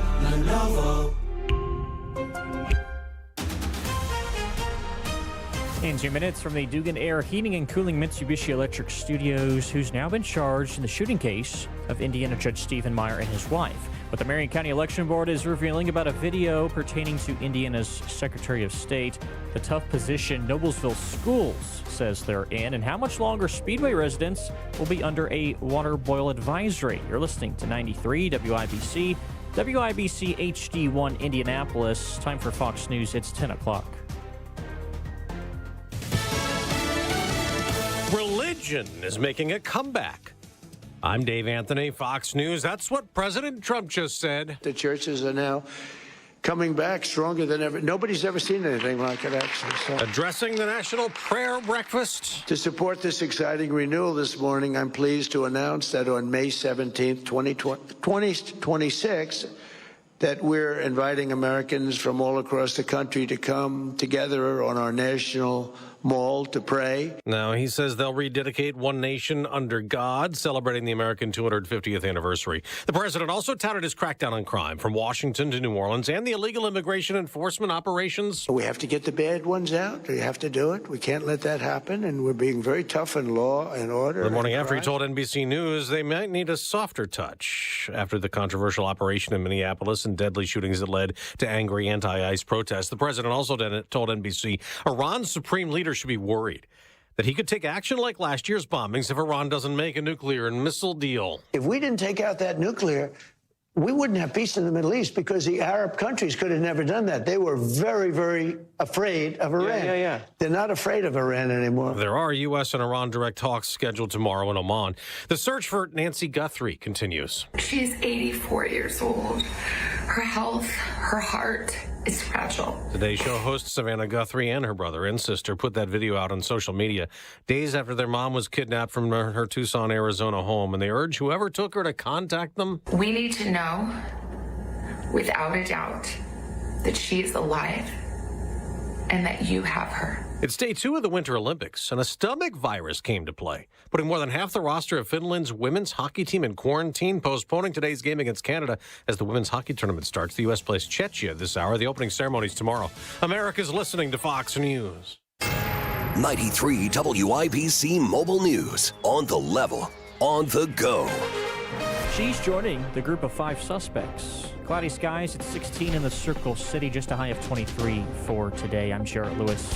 Here's what's trending at 10:02. Prosecutors are filing charges against another person in the shooting of a Tippecanoe County judge and his wife. Ryan Hedrick has the details. Police in Lafayette St. Nevaeh Bell was arrested Wednesday and is now facing a long list of felony charges, including attempted murder and conspiracy to commit murder. Police say Bell was part of a group that targeted Judge Stephen Meyer because he was about to oversee the trial of Thomas Moss, a man who police say is a high-ranking member of a motorcycle gang. 5 other people have also been charged, including the man who police say shot Meyer and his wife, Raylan Ferguson. Ryan Hedrick, 93 WIBC Mobile News. The Marion County Election Board sharing what it found after looking into a campaign video made for Secretary of State Diego Morales. The board says some of the video was filmed by state employees using state equipment, which isn't allowed for campaign work. Morales didn't meet with investigators, so they're giving him another chance to answer their questions before deciding whether to send the issue to the state inspector general. Noblesville Schools says it plans to lay off some staff in the next few weeks because of a budget shortfall. District leaders say it's already tried to cut costs over the past year by offering smaller raises, fewer positions, and tightening up contracts, but it's still not enough. The staffing cuts are expected to save around $3 million a year. The district didn't say how many people will lose their jobs, only that they're trying to make the cuts in a way that affects students as little as possible. And Speedway, they're under a boil water advisory until at least Friday afternoon. They've been dealing with this notice since Sunday. The recent cold temperatures caused a few water main breaks, forcing residents and businesses to adapt. Town manager Grant Kleinhens told Wish TV. We just ask everyone's patience. This is out of an abundance of caution. We're trying to make sure no one does get affected negatively. 1 free case of water per household is available for pickup at the Speedway Municipal Center until the end of the week. Only Speedway residents can participate. Those who can't pick up the bottled water due to health concerns or other limitations can call the town for assistance. And the Pacers hoping to get back into the win column when they head to Milwaukee tomorrow. The Bucks have been listening to offers for their star Giannis Antetokounmpo. Today is the trade deadline. Indiana has dropped back-to-back games before they begin this 3-game road stretch and then head into the All-Star break. I'm Jarrett Lewis on the level, on the go, and on WIBC.com. Don Fisher for QC Kinetics. I was struggling with chronic knee pain and wasn't encouraged with the options of risky surgery and pain pills. QC Kinetics offered the best option for me, cutting-edge regenerative medicine. Their non-invasive treatment stimulated my body's own biologics so I could be pain-free and get back to doing what I love, playing golf. QC Kinetics has a fantastic success rate, and it's clear to see why so many Hoosiers are happy to tell their story of how they reclaim their lives with the QC Kinetics approach. Ready to live your life pain-free? Go to qckinetics.com/Indianapolis or call 317-559-PAIN and get a no-obligation consultation. QC Kinetics uses the latest technologies, whether it's stem cell, PRP, plasma, or a number of other advanced therapies. Call QC Kinetics. It'll be the best call you will make. Get back in the game, whatever that is for you. Call 317-559-PAIN. That was a church service as the search continues for the mother of today's show host, Savannah Guthrie. 93 WIBC. We are waiting for them to release prisoners. What happens next? Give us the murderers that they're holding. Happens here. FBI leaders in Cincinnati are heartbroken. Stay in the know. The investigation is all about getting justice for Haley. While you're on the go. People are getting sick and drinking the water, so I'm staying away from it. On air, online, and on Alexa. Do you have an IRA, 401k, 403b, or TSP? Rather than ride the Wall Street roller coaster, you could get a 20% upfront bonus and an annual return that's averaged nearly 10% for the last 10 years. Hey, it's Hammer and Nigel. Let's say that again. You get an upfront 20% bonus on your money with Bill Demery, your retirement guy here in Indy. So if you invest $250,000, you get a $50,000 upfront bonus. You'll also get an annual return that's averaged nearly 10% for the last 10 years. Plus, your money is backed by one of the largest insurance companies in the world.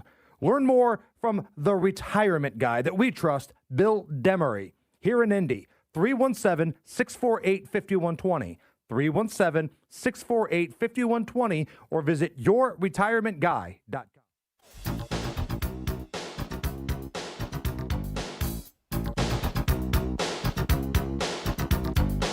It is time for our weekly check-in with one of the best. She is from the Indiana Capitol Chronicle, and it is Nikki Kelly who is joining us. Nikki, good morning. Morning, guys. Let's talk about this article featuring the Secretary of State of Indiana, Diego Morales. Confusion over paperwork handling has Indiana candidates scrambling. Now, this is across party lines, and this is about candidates who are filling their nominating paperwork ahead of the May primary, and there are some concerns. Tell us about it. Yeah, concerns were raised by Abdul that basically when you sign up to run, you have to attest that you meet all the rules. And the person who's taking that paperwork has to meet certain definitions in the state law.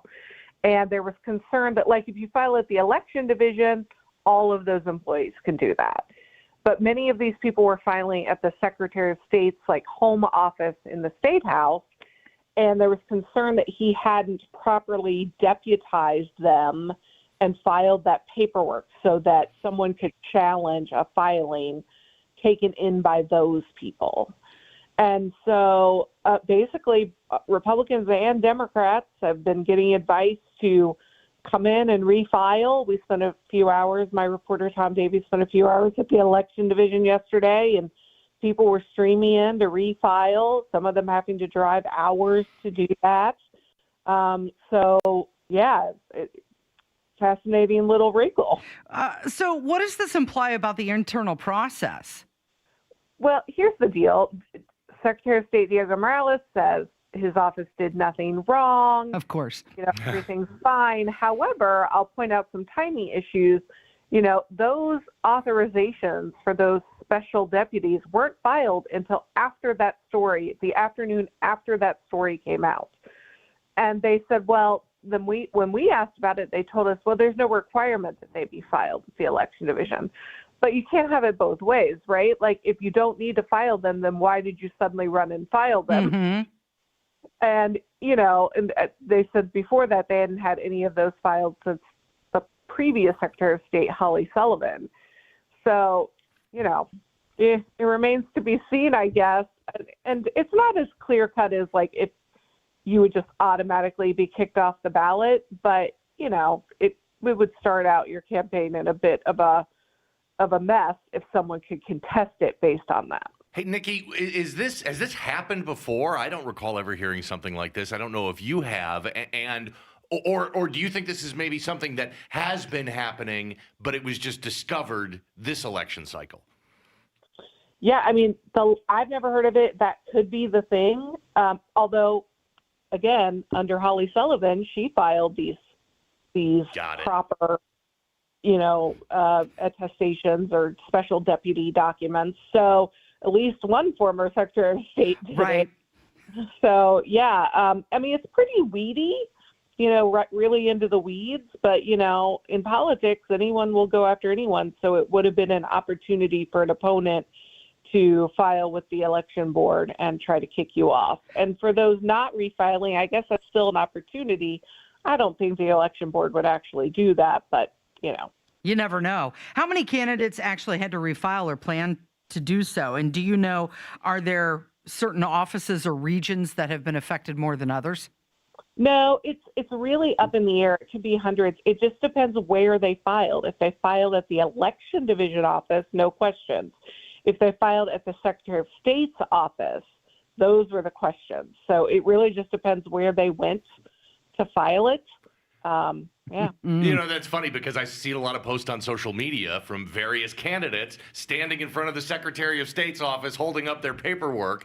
I saw several of those in the last couple of weeks, so it looks like those are in question now. That's interesting. Yeah, we saw incumbent lawmakers showing back up to refile, Republicans, and not just a few. So they're definitely getting the advice by attorneys on both sides to, as an abundance of caution, go refile your paperwork. Does this expose the state to any legal challenges from political opponents? Can there be lawsuits based from this? I I doubt it. I'm not sure what the claim of damage would be. Like I said, you can contest someone's eligibility to be on the ballot based on this, but that would require you to be getting 3 of the 4 election commission votes. And I just, based on a paperwork error by someone else, I very much doubt that they'd be kicking people off the ballot. So obviously the Secretary of State, Diego Morales, he's pushing back on this. It seems like he's using defensive language, calling them misleading reports when in fact they're really not misleading. I don't think so. And we wanted to sit down with Diego Morales, but they did not respond to that request. It sounds very much like, I pay for India. There's no problem here. Yet all of these candidates are refiling. Okay, let's move on to the other article that you have in the Indiana Capitol Chronicle. It's Nikki Kelly who is joining us. And this one is focusing on the Indiana's Family and Social Services Administration. And they plan to rebid about $68 billion, and they're going to do it all at once. The mother of all procurements. That's what they called it in a presentation. I got to love the humor of Secretary Mitch Robe. But yeah, it's basically for all Medicaid managed care services. So this covers older Hoosiers. It covers all the kids. In fact, that's the largest program, is kids who are poor in Indiana needing health care. That's the largest amount of enrollment on these programs. Age, blind, and disabled. And HIP, which is more the working class, adults. So, but every single one of those contracts, some of them may be up for renewal, some of them not, because, they've been put out in various stages over the years. And so they're just deciding to redo it all at once. They're going to put out the request for proposal in August. They announced this on Friday, but didn't really explain why. And we asked for, an explanation of why, and they declined to give any more specifics. So you don't know what triggered this decision to rebid all these contracts in bulk, and they haven't given you any more details, no internal analysis, no documentation. Correct. Look, speculatively, I can guess that none of these contracts were put out under the Braun administration, right? So they have not had any way to put the parameters they want into contracting or, come up with different care models. So this could be a way of just them wanting to have more control over these existing contracts that are costing Medicaid and therefore state government so much money. That could be the point. Representative Clear, who we talked to in the article, said, and that's, not necessarily a bad thing, but he has a concern with doing this all at once. Anytime you change providers or change the rules of a program, there's disruption for people. So he's very concerned that they're doing this sort of all at once, and it's I think you said, a recipe for disaster. Any indication, is this part of the reason why he wants to leave the party? Does this have anything to do with it? Oh, no. Okay. Do you have any idea what the cost projections are going to be, from this rebidding all at once versus doing it incrementally? No idea. Okay. Like I said, we're just beginning this process, so we're not really going to talk any more about it yet. We'll start to see those proposals, I guess, late summer, and see what they might change about the contracts. It really depends the wording of how they, the requests that they put out. But it can affect 1 in 5 Hoosiers. 1.4 million Hoosiers are on Medicaid in some manner. Any idea if this is going to align with the federal guidelines? Well, it has to align. Like, we can't go against federal rules. But, in terms of who offers it, what insurance providers, and, that's all up to the state. And the effective date they're targeting for all of the new ones to go into is January 1, 2029. So that's quite a bit away. Mm-hmm. They have some time to work on this. Yeah. Okay. What are you working on this week, or what are you looking forward to for next week? Yeah, we're seeing a lot of bills move in the Senate. Lots of hearings. No votes really yet. It seems like most of the committees are holding off. They're hearing the bill one week, and then next week they'll come in with big amendments and change it and vote it out. So we're going to see that. I've seen a hearing scheduled for the casino bill next week. We've got the electric utility affordability bill in committee this morning. So just really lots of committee work in the next week. You know, I wanted to ask you about the electric utility bill. So WIBC just put out this morning, Hoosiers face surging utility costs. And we've been saying that bill, is it really going to move the needle at all for the ratepayers? No. Most of it is kind of how you handle the high prices, not necessarily reducing them.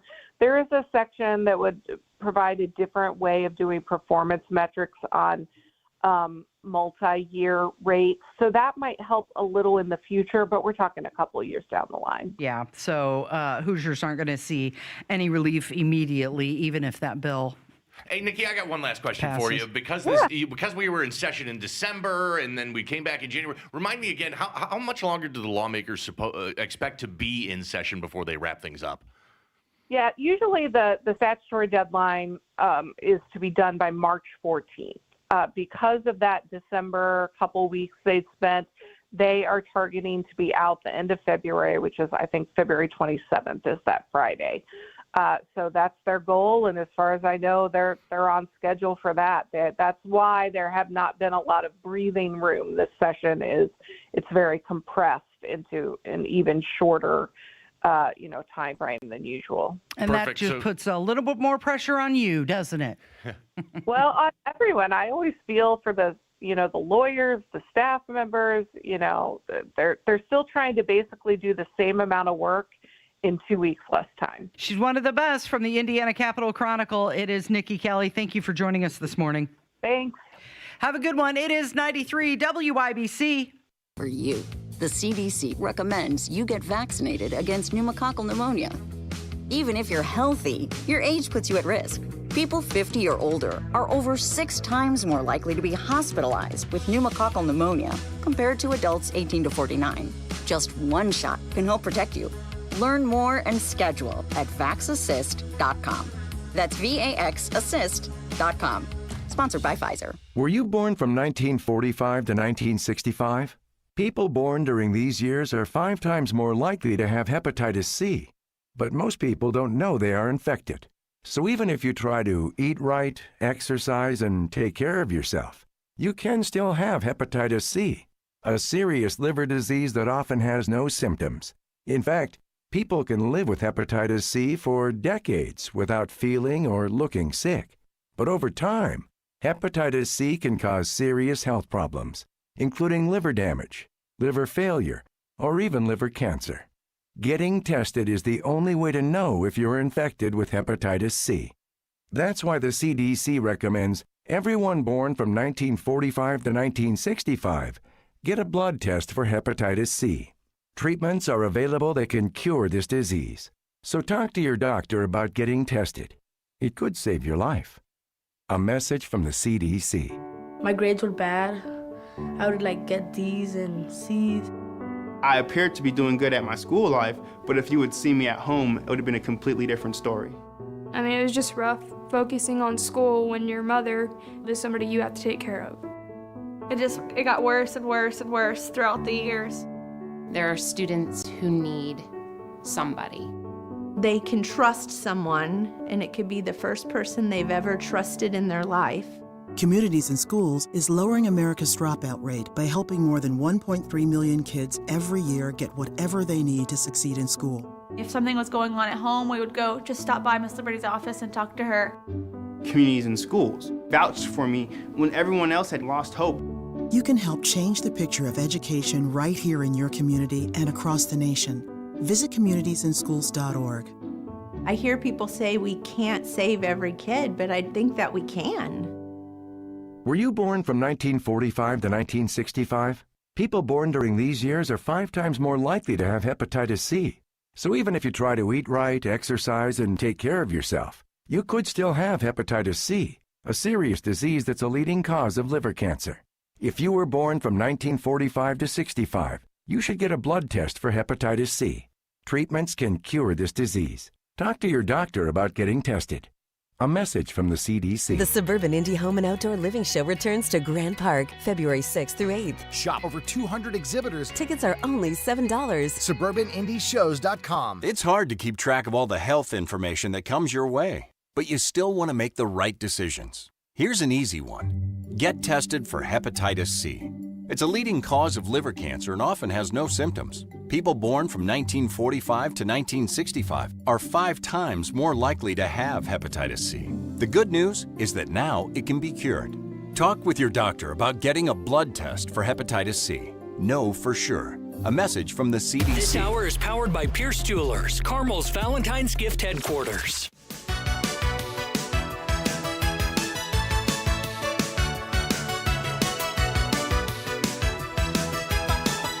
Now we have to be on the lookout for Chinese vapes. This message coming from the Senate GOP. They're warning against these things. So there's a group of Senate Republicans. They sent a letter to the Treasury Secretary, Scott Bessent, and U.S. trade representatives warning about the risks of illicit Chinese e-cigarettes. They say that these vapes are highly sophisticated and can connect to smartphones. And it's a breach of data. They can install malware and also collect sensitive user information. And the devices could target U.S. military personnel. And this raises national security concerns. Do you think this could be a good reason for parents to talk to their teenagers and give them another reason not to vape or not to start vaping? You know, Sure. because of course you have the conversation, hey, it's bad for your health, you shouldn't do it. But now it's like, hey, it's going to connect. China's spying on you. It's going to connect to your phone. They're going to steal all your information. I don't know if teenagers really care about their data at that point in their lives, but it may be another angle for parents to take on this entire situation. The first thing I thought of with this, and there's no mention of this in the story at all, but what my mind went to was Israel and their war with Hamas and the beepers that randomly detonated, and that was allegedly all done by Israel during their war with Hamas. But this is ridiculous. I didn't even know that there were a type of vape that could connect to your phone. Yeah, apparently Trump's DOJ has seized about $90 million worth of these illicit Chinese vapes in one operation. And they say that some of the vapes are even linked to Mexican cartels, and they're used as a money laundering front. Can we stop with everything connecting to our phones at this point in time? I get some of it. I like it that our thermostat is connected to our phone so I can change it when I'm not at the place, but I don't need my refrigerator connected to my phone. We have a Keurig. You can connect our Keurig to our Bluetooth in our phone. Right. For whatever reason, I have no idea. And again, Just set up when you want your coffee to start? I don't know. And I'm okay. I can walk down and push the little thing down and get my coffee at any point in time. I don't know what the benefit is of having your vape connected to your phone. Just like you can have your vape connected to our washer and dryer. If we've never set it up, do I need an alert that tells me, oh, your washer's done? It's just like the refrigerators that you can have your family photos scrolling. I don't need that either. I mean, some make sense. All right, I want my phone to connect to my car. It makes sense to connect to my thermostat. But please quit trying to connect every single electronic device in the world to our phones. Indiana Senator Todd Young put a message out. He said illicit Chinese e-cigarettes are a health and national security threat, and their sales are helping to fund the Chinese Communist Party's activities. He's joined a group of Senate colleagues in urging Treasury to stop these illegal shipments. Well, that's what happens when you have unrestricted trade with authoritarian regimes. Things like this. And you know what? And this could all just be part of Trump's bigger plan, which is to bring manufacturing back to the United States. Maybe this is just an excuse to say, hey, we need to be making our vapes here in American-made vapes. The good old US of A. Just like our grandfathers used to make these vapes here in this country. We need to bring that manufacturing back to the United States. There was an article in the Washington Street Journal, and it said that Cracker Barrel is pushing its staff to only eat at its locations when traveling. The chain said this is not a requirement, it's an encouragement. This is a soft sell, right? Not a hard sell, a soft sell. However, Cracker Barrel is saying, yeah, they don't have to eat at Cracker Barrel when they're traveling, but they're encouraged to do so whenever practical. Can you imagine if you're an executive at Cracker Barrel? You're like, man, we just got done with this, logo redesign disaster that blew up in our face. And now somebody's leaking our internal travel document policies and people are losing their minds off it. Look, this is as somebody who traveled for a living for 4 years. Every week I was on multiple flights around the country, and my company I worked with had what would seem to be a very stringent travel policy. I could only stay at Hilton hotels. I had to fly on Delta. I couldn't use taxi cabs. I had to use Uber. Now, if there were room for exceptions in all of this, but that's because the company I worked with had negotiated lower pricing with Hilton hotels and Delta and Uber so that we could get discount pricing on these things. It's reasonable that if I work for corporate Cracker Barrel and I've got to fly to San Diego for whatever reason, that if I'm going to be going out to eat and the company is going to be paying for it, that you make a good effort to go and eat at the restaurant that you work for. At the Cracker Barrel. But if you work at a restaurant, do you want to only eat at that restaurant? And I mean, Cracker Barrel does have a pretty sizable menu, so there's a lot of variety there. But wouldn't you rather have the option to eat whatever you want? Sure, you can eat whatever you want. But you got to pay for it. I was going to say, Company's not going to reimburse company's you. not paying for it. Yeah. They're not going to reimburse you for that. And I think that's the big thing. So if you were like a bean counter or accountant at Cracker Barrel corporate and you're going through everybody's receipts from their travel and you're seeing, these people are going to, Red Lobster and Ruth's Chris and all these other restaurants that we don't own. Mm-hmm. Yeah, you'd think that you'd pull up the question and go, hey, can we get our people that are on the road to maybe every once in a while eat at our restaurant? Eat at our restaurant that they work for, that we own? Right. Don't compete against us. Exactly. Instead of while you're working for us. Giving all our money to Olive Garden.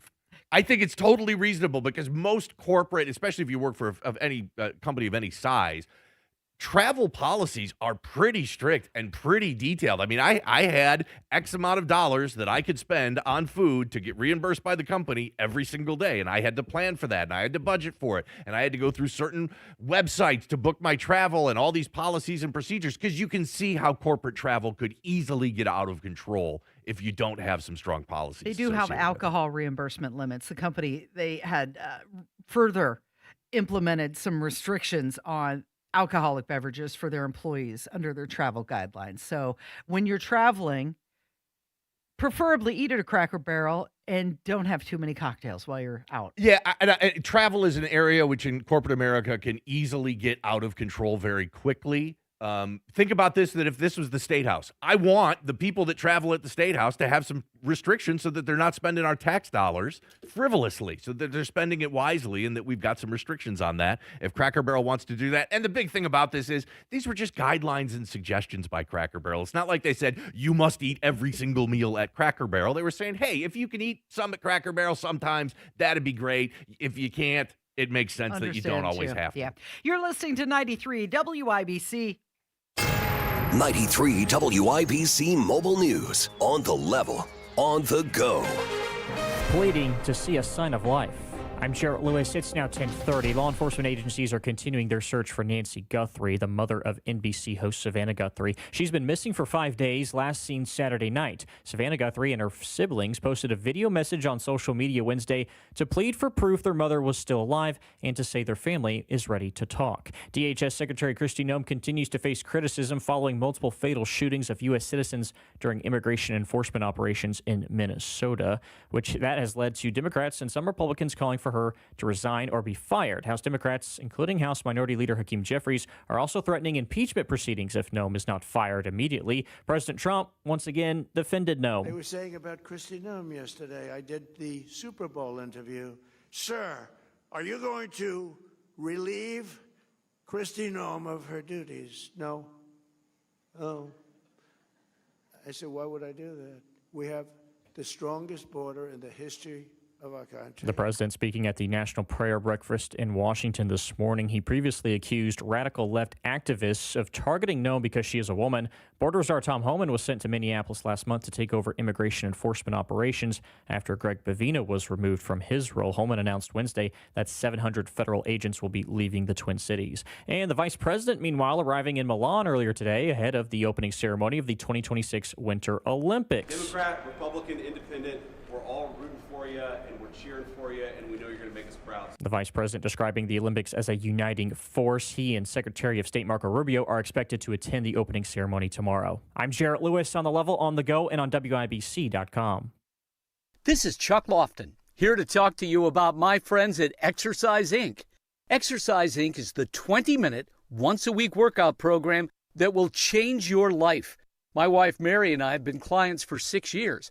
The program has worked well with my busy schedule. I was getting cardio, but I started the program because I understood the importance of strength training to overall health. It's helped me with managing my blood pressure, cholesterol, and blood sugar. The biggest help? My sluggish feeling was replaced with much-needed energy. It's designed to help clients get stronger in a shorter period of time. The studios are private, just you and your coach working to reach your goals. Exercise Inc. has 5 locations: Avon, Brownsburg, Greenwood, Zionsville, and now Fishers. So take it from me, Chuck Lofton. Improve the forecast for your health. Go to exerciseinc.com today to request a free consultation. If you owe back taxes, listen carefully to rule number 1. Never go up against the IRS alone. They're cracking down, freezing bank accounts, garnishing paychecks, canceling passports. Even your home or business could be at risk. But here's what they don't tell you. The IRS has powerful tax relief programs that could save you thousands if you qualify. That's why smart people call Optima Tax Relief, America's #1 tax resolution firm. Nobody knows these programs like the experts at Optima. Their team of tax attorneys and licensed professionals have resolved over $2 billion in tax debt for people just like you. The IRS is not stopping, so don't wait, and don't take them on alone. For tax help you need, for tax help you can trust, call Optima today for a free consultation. Call 800-598-4799. 800-598-4799. 800-598-4799. Optima Tax Relief. Some restrictions apply. For complete details, please visit OptimaTaxRelief.com. Let's say we start that new year with a new car at Tom Roush Lincoln. Hurry in for the 8-9-10 deal. Get $8,000 off new Nautilus or $9,000 off new Corsair. Or how about $10,000 off Lincoln Aviator? The 8-9-10 deal right now at Tom Roush Lincoln. Come get a great deal on all 3 from Tom Roush, where our family served yours since 1972. Corsair stock number L25566, MSRP 55340. Nautilus stock number L26030, MSRP 62705. Aviator stock number L25384, MSRP 79450. See dealer for complete offer details. Garage door problems? Call today for service today. Garage Doors of Indianapolis services all makes of garage doors 24 hours a day, 7 days a week. Call today for service today. 875-4577. Call today for service today. Get it fixed right now. Call Garage Doors of Indianapolis at 875-4577 or visit doorstoday.com. In the morning, call 875-4577. Service today? Today. At the IHSAA, we're proud to have partners who share our vision of building a strong Indiana. I'm Commissioner Paul Neidig. And I'm Rafael Sanchez, Chief Impact Officer of Old National Bank, founded and headquartered in Evansville, Indiana. We couldn't be prouder of our Hoosier heritage. And Hoosiers couldn't love high school sports more. That's why it's important to us as a Hoosier bank to invest in high school sports. We offer financial literacy programs that help student athletes make educated financial decisions once their playing days are over. The association is committed to keeping high school sports focused on education first. The life lessons we teach help student athletes develop both in the game and in life. And that's a win for every Hoosier. Thanks to partners like Old National Bank, the future of Indiana looks strong. Support education-based athletics by buying a ticket to your high school's athletic events. This is investing in our future. This is building up Indiana. This is your IHSAA. Are you still thinking about what to get her this Valentine's Day? Make that moment last forever and surprise her with a gift from Pierce Jewelers. Shop local, shop smart, shop Pierce Jewelers.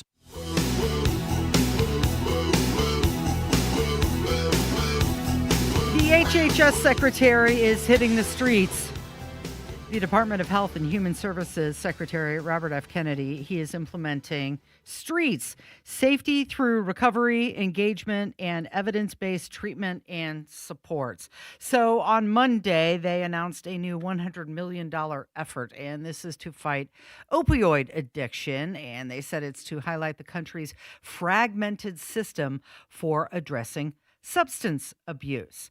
The goal here is to integrate housing, law enforcement, treatment centers, outpatient care, and sober living all in one coordinated pathway. And they're using $100 million to do it. Yeah, this is really interesting. I mean, we obviously still have a pretty big addiction problem for all sorts of substances in this country. It's been going on for decades now. Opioids have certainly come to the forefront the last decade or more. Now, that has improved recently, but the government was still spending an incredible amount of money trying to combat addiction and mental health programs. The Trump administration tried to cancel a huge block of dollars, $2 billion that they were funding for certain things. And of course, Congress, there was a ton of backlash from the Democrats on that, and so we ended up doing it. But I think this is a really interesting program that RFK Jr. is trying to roll out here because it's a pilot program. So instead of sitting here and saying, okay, we'll throw another $2 billion at this and see what happens, they're saying, okay, let's take a chunk of that, $100 million. Let's do a pilot program. They're going to do it in 8 cities across the country, and let's put some metrics and some accountability behind it so that if you're addicted and, you want to get federal assistance for housing or federal assistance to find you a job or to pay your bills, great. Be part of an addiction recovery program, meet some milestones in that, and then we'll talk about getting you some help to find housing or to find a job or to help pay your bills. And I think that that's probably a lot smarter than what we've currently been doing, which is just throwing billions of dollars at this and really not seeing many results from it. So Kennedy's message is to break down stigma, acknowledge addiction realities, also prevent the national crisis from worsening. And he, of course, had his own issue, a 14-year heroin addiction. Says he's been in recovery for 43 years. The former lieutenant governor of Indiana, that was a big part of her tenure. She was very outspoken on mental health issues. And then when the new lieutenant governor went into office and was in his budget meetings, they asked if he was going to continue that message, and he said, sure, if you give me the money. But then they did not do that. So he also went on to say that every hospital in the country is now going to have to publish their prices. Every hospital in the country is now going to have to publish their prices clearly, legibly beforehand. If you go to buy a car and the guy says, well, I'm going to sell you the car, but I'm not going to tell you the price till after you bought it. Would you buy it? If you go to a restaurant and look at the menu, the prices are there. Healthcare is the only place where you can't see your prices. If you're pregnant in this country, you can go 9 months trying to figure out how much it's going to cost you to have that baby, and you will not be able to do it in many, many hospital systems. And so now you're going to be able to do it. We already have, I looked at the mock-up of the webpage yesterday, and it was extraordinary. It showed, I asked the question, how much does it cost to have a baby within a mile of Manhattan? There were 30 hospitals, and they all have different prices. The lowest price was $1,300. The highest price was $22,000. So this is a step towards transparency, but are you really going to do that research? If you're having an emergency, you're going to go to the closest place, not the least expensive. Yeah, if you've got a gunshot wound, whatever, closest emergency room is where you're going to go. I mean, this is a nice step, but it's clear that this really isn't going to move the needle a whole lot in solving the healthcare cost problem that we've got going on in this country. And the problem is the insurance companies, because we hear about this. We hear about how certain hospital systems are struggling, especially rural hospital systems. A lot of them are closing. We hear about the consumers; they're struggling to afford healthcare. Never hear about the insurance companies. I don't know that I've never heard a story about a health insurance company that's going out of business or declaring bankruptcy. They're the ones making all the the money in the current health structure in our country. And until that is addressed, I think this is all just putting lipstick on a pig at this point. What's interesting about this is you can look at the difference between the way our normal health industry has progressed the last 10 or 20 years and the plastic surgery industry has progressed, because plastic surgery, the vast majority of time, is not covered by health insurance. It is a cash option only. And what we've seen the last 20 years in plastic surgery is prices have come down. Prices in some areas have come down dramatically, and the quality of care has come up because it's a true free and open market to provide that. It's not a free and open market in healthcare, and this is why people always make the joke, hey, we got 11 aircraft carriers but no free healthcare. We've got the world's biggest military but no free healthcare, and they blame it on capitalism. Capitalism is not happening in healthcare right now. What's happening in healthcare has nothing to do with capitalism, and that's the reason why prices have gone out of control, and it's been such a drag and a burden on both the consumer paying for health insurance and then paying the actual bills, but it's also been a burden on a lot of these hospital systems, especially in these rural areas. The prices also depend on the customer. They change depending on who you are and what your insurance offers, and that does include your prescription prices, for example. And the other thing that you have to consider, he says that the hospitals are going to have to publish their prices. Are they going to say $0 for illegals? Well, that's a whole nother issue here too that we can talk about, is the tax dollars being used to pay for illegals' health care, and that's a huge problem of it too. And look, I'm not bashing what RFK Jr. is doing on this. I think if we have the opportunity to take these steps, that's great. If we have the opportunity to make sure that there aren't tax dollars being paid for illegals' health care, that's great. We should be doing those things too. But none of this is really going to fix the core of the problem until they address the insurance companies and them being the intermediary between the consumer and the hospitals. A new voice in the conservative movement has been Nikki Minaj. She was recently on a Katie Miller podcast, and she was asked why she decided to stand up for Trump, and here's what she had to say. Definitely, religious freedom is something that's very important to me, but if I'm being honest, President Trump. Yes, because when I saw how he was being treated over and over and over, I just couldn't handle it. Because I felt that same, a lot of that bullying and the smear campaigns and all of the lying, I felt that had been done to me for so many years. And I was watching it in real time happen to someone else. And I didn't think he deserved it. And it made me think, I can't do this anymore.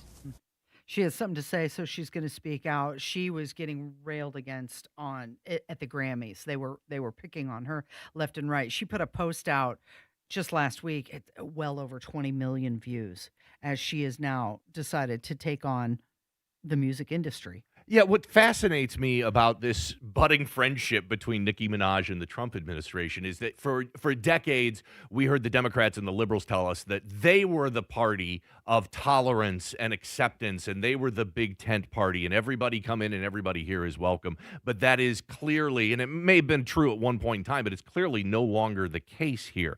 Because with what you've got in the Trump administration is you've got people that maybe don't agree with Trump on the vast majority of his positions, but they find one or two or three positions that they do agree on, and Trump says, okay, come on in. Look back to, we just talked about RFK Jr. Look back to when he was brought in and endorsed Donald Trump, and Donald Trump told him, great, you know what, we're going to work on healthcare together. That's a passion of yours. It's an area of strength. Don't talk to me about the environment.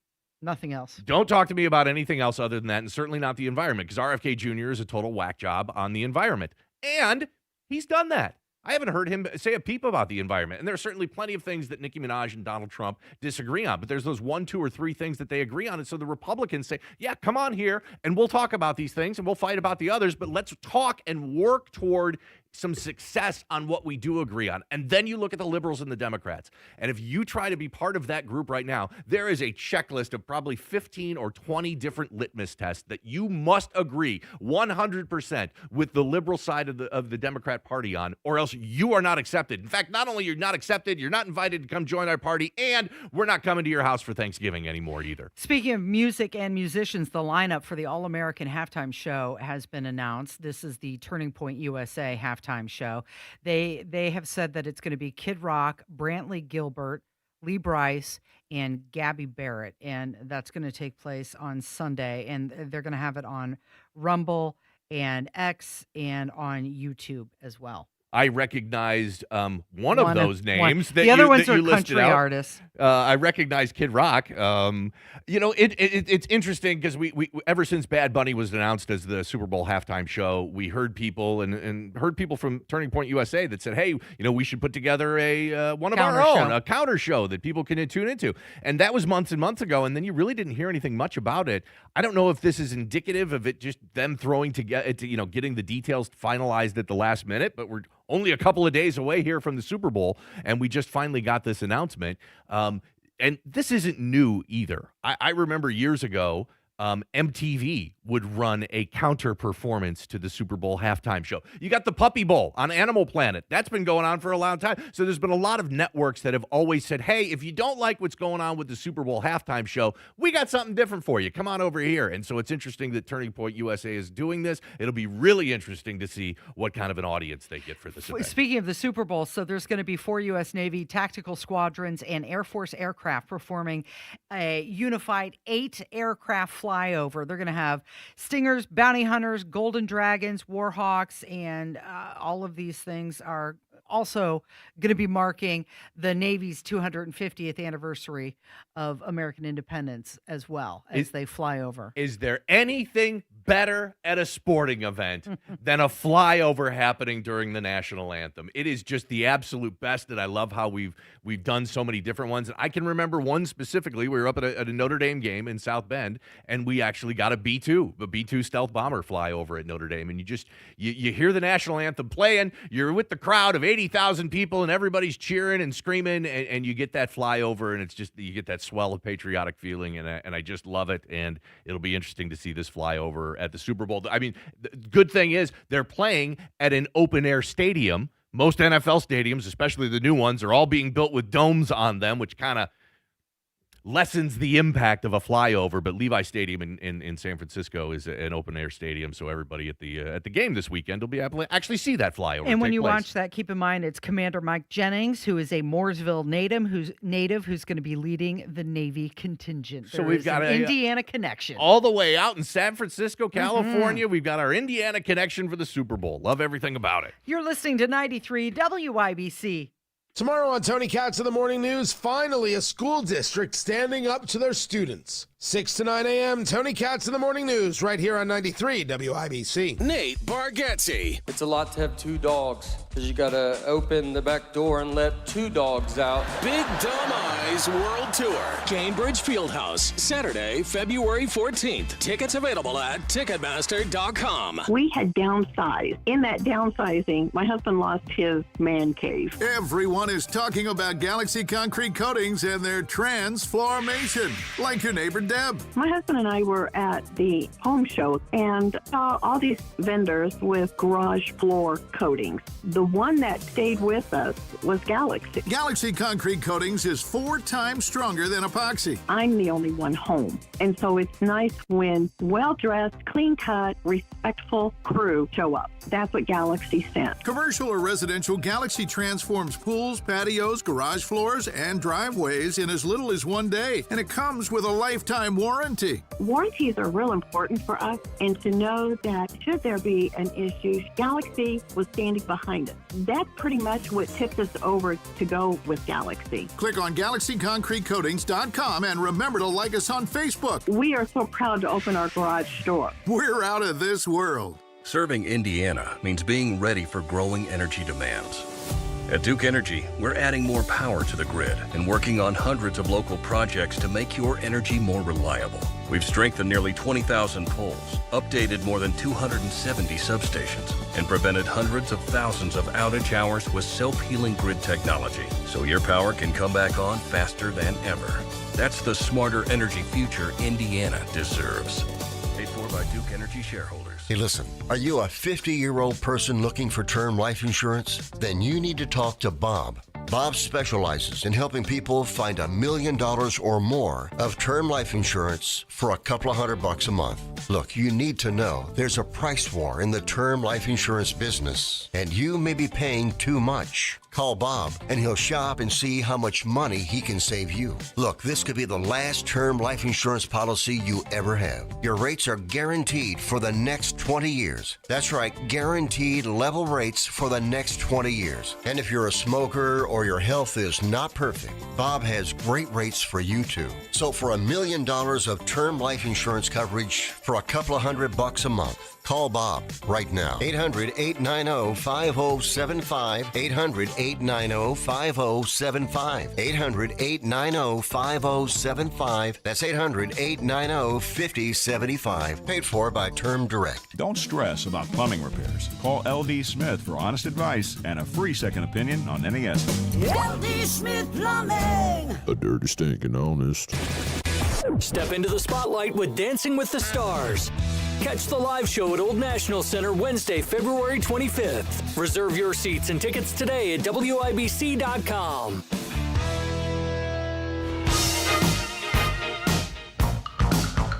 Lots of layoffs at the Washington Post, as reported by the New York Times. So it's interesting. Other media outlets want to report on the demise of their competitors. So about 30% of all employees, over 300 or roughly 800 journalists, were laid off. The business side was especially affected, as well as the sports section, which has completely closed now. They've got the Metro section, which has been reduced. The books section has closed, and all of the photographers were laid off, and their international coverage was reduced as well. They say this is because of declining revenue, falling online traffic. It's nearly been cut in half over the past 3 years. Also, the rise of AI and the desire to focus on national news, politics, business, and health. And that's why they're scaling back their local, their sports, their books, and their international coverage.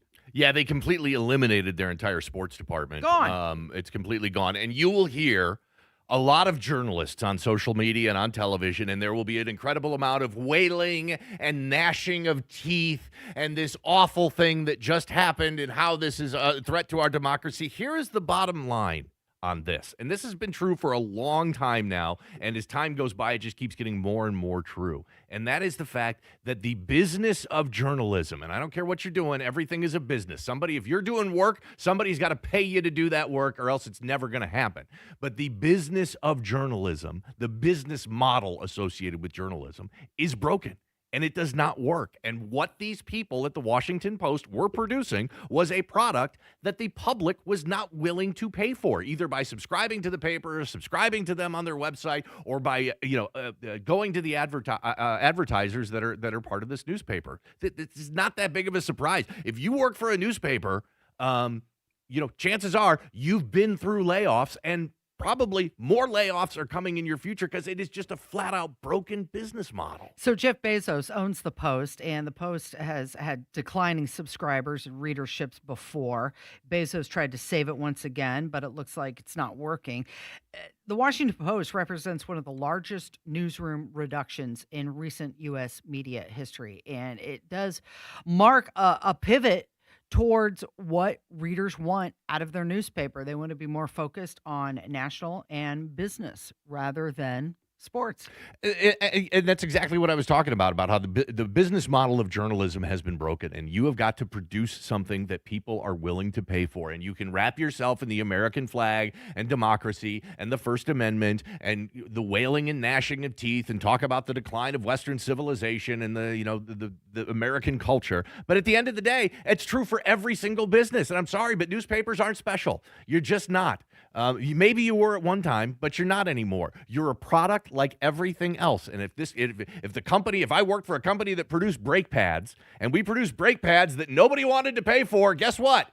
The employees would be laid off. So the fact of the matter is, the Washington Post is continuing to produce a product that consumers don't want to pay for. So guess what? They're going to have to do layoffs. There's nothing else to do that. And I don't want to hear people blaming this on billionaire Jeff Bezos. Jeff Bezos has done everything he can to save that paper. It was losing tens of millions of dollars a year when he bought it at a fire sale price over 10 years ago. Only paid $250 million for that paper. It was worth billions of dollars 10 years before that. And he's never been able to turn a profit for it. He sank additionally tens and tens of millions of dollars into this newspaper. At the end of the day, it's a business, and it's got to function with a profit and loss that looks like any other business. Well, you hit it right there. It's a business, and it's ratings and revenue. Ratings don't always mean revenue, and revenue does not always equal ratings. And readership does not always equal revenue in the newspaper business as well. But that's the goal. It's both ratings and revenue, and if they don't come hand in hand, ownership has to do something. You're listening to 93 WIBC. Don Fisher for QC Kinetics. I was struggling with chronic knee pain and wasn't encouraged with the options of risky surgery and pain pills. QC Kinetics offered the best option for me, cutting-edge regenerative medicine. Their non-invasive treatment stimulated my body's own biologics so I could be pain-free and get back to doing what I love, playing golf. QC Kinetics has a fantastic success rate, and it's clear to see why so many Hoosiers are happy to tell their story of how they reclaimed their lives with the QC Kinetics approach. Ready to live your life pain-free? Go to qckinetics.com/Indianapolis or call 317-559-PAIN and get a no-obligation consultation. QC Kinetics uses the latest technologies, whether it's stem cell, PRP, plasma, or a number of other advanced therapies. Call QC Kinetics. It'll be the best call you will make. Get back in the game, whatever that is for you. Call 317-559-PAIN. If the new year means it's time for new flooring in your home, Brothers Floor Covering is ready to help. Brand new carpet, hardwoods, laminates, and luxury vinyl plank in stock now. Plus, Brothers Floor Covering can get you new flooring installed in as little as 2 weeks. Visit Brothers Floor Covering today at their new location, 8550 North Michigan Road. Discover why buying local means getting more, not paying more. Get the flooring of your dreams installed now. Go to brothers-floorcovering.com. That's brothers-floorcovering.com. You still thinking job change in the new year? Yeah, I need something that's in high demand and more stable in this economy. IT? Yeah, cybersecurity, maybe even AI. That's what I did. Really? How? Went to My Computer Career. You don't need any prior experience, and you could start your new career in a matter of months. A lot of IT pros go to school there, too, to level up. Sweet. Are classes online or on campus? Both. Wow, I'll check it out. Thanks. Make this your year. Take the free career evaluation now at mycomputercareer.edu, an Elite CompTIA certification partner. Financial aid is available to those who qualify, including VA benefits. Chris was able to save a life. When Chris died, it was devastating and it was very sudden. We learned that Chris was already an organ donor. There is a lady that is alive with Chris's liver. That is just totally amazing to me. Be a hero. Save a life. Say yes to organ donation.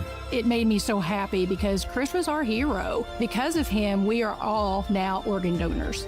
Learn more at donatelifeindiana.org. LifeLock, how can I help? The IRS said I filed my return, but I haven't. 1 in 4 tax-paying Americans has paid the price of identity fraud. What do I do? My refund, though. I'm freaking out. Don't worry, I can fix this. LifeLock fixes identity theft guaranteed and gets your money back with up to $3 million in coverage. I'm so relieved. No problem. I'll be with you every step of the way. 1 in 4 was a fraud-paying American. Not anymore. Save up to 40% your first year with promo code NEWS at LifeLock.com. Terms apply. Inside Indiana Business Radio, the news you need to get ahead. Indiana's business news leader, weekdays at 6:32 a.m. and 5:56 p.m. on WIBC.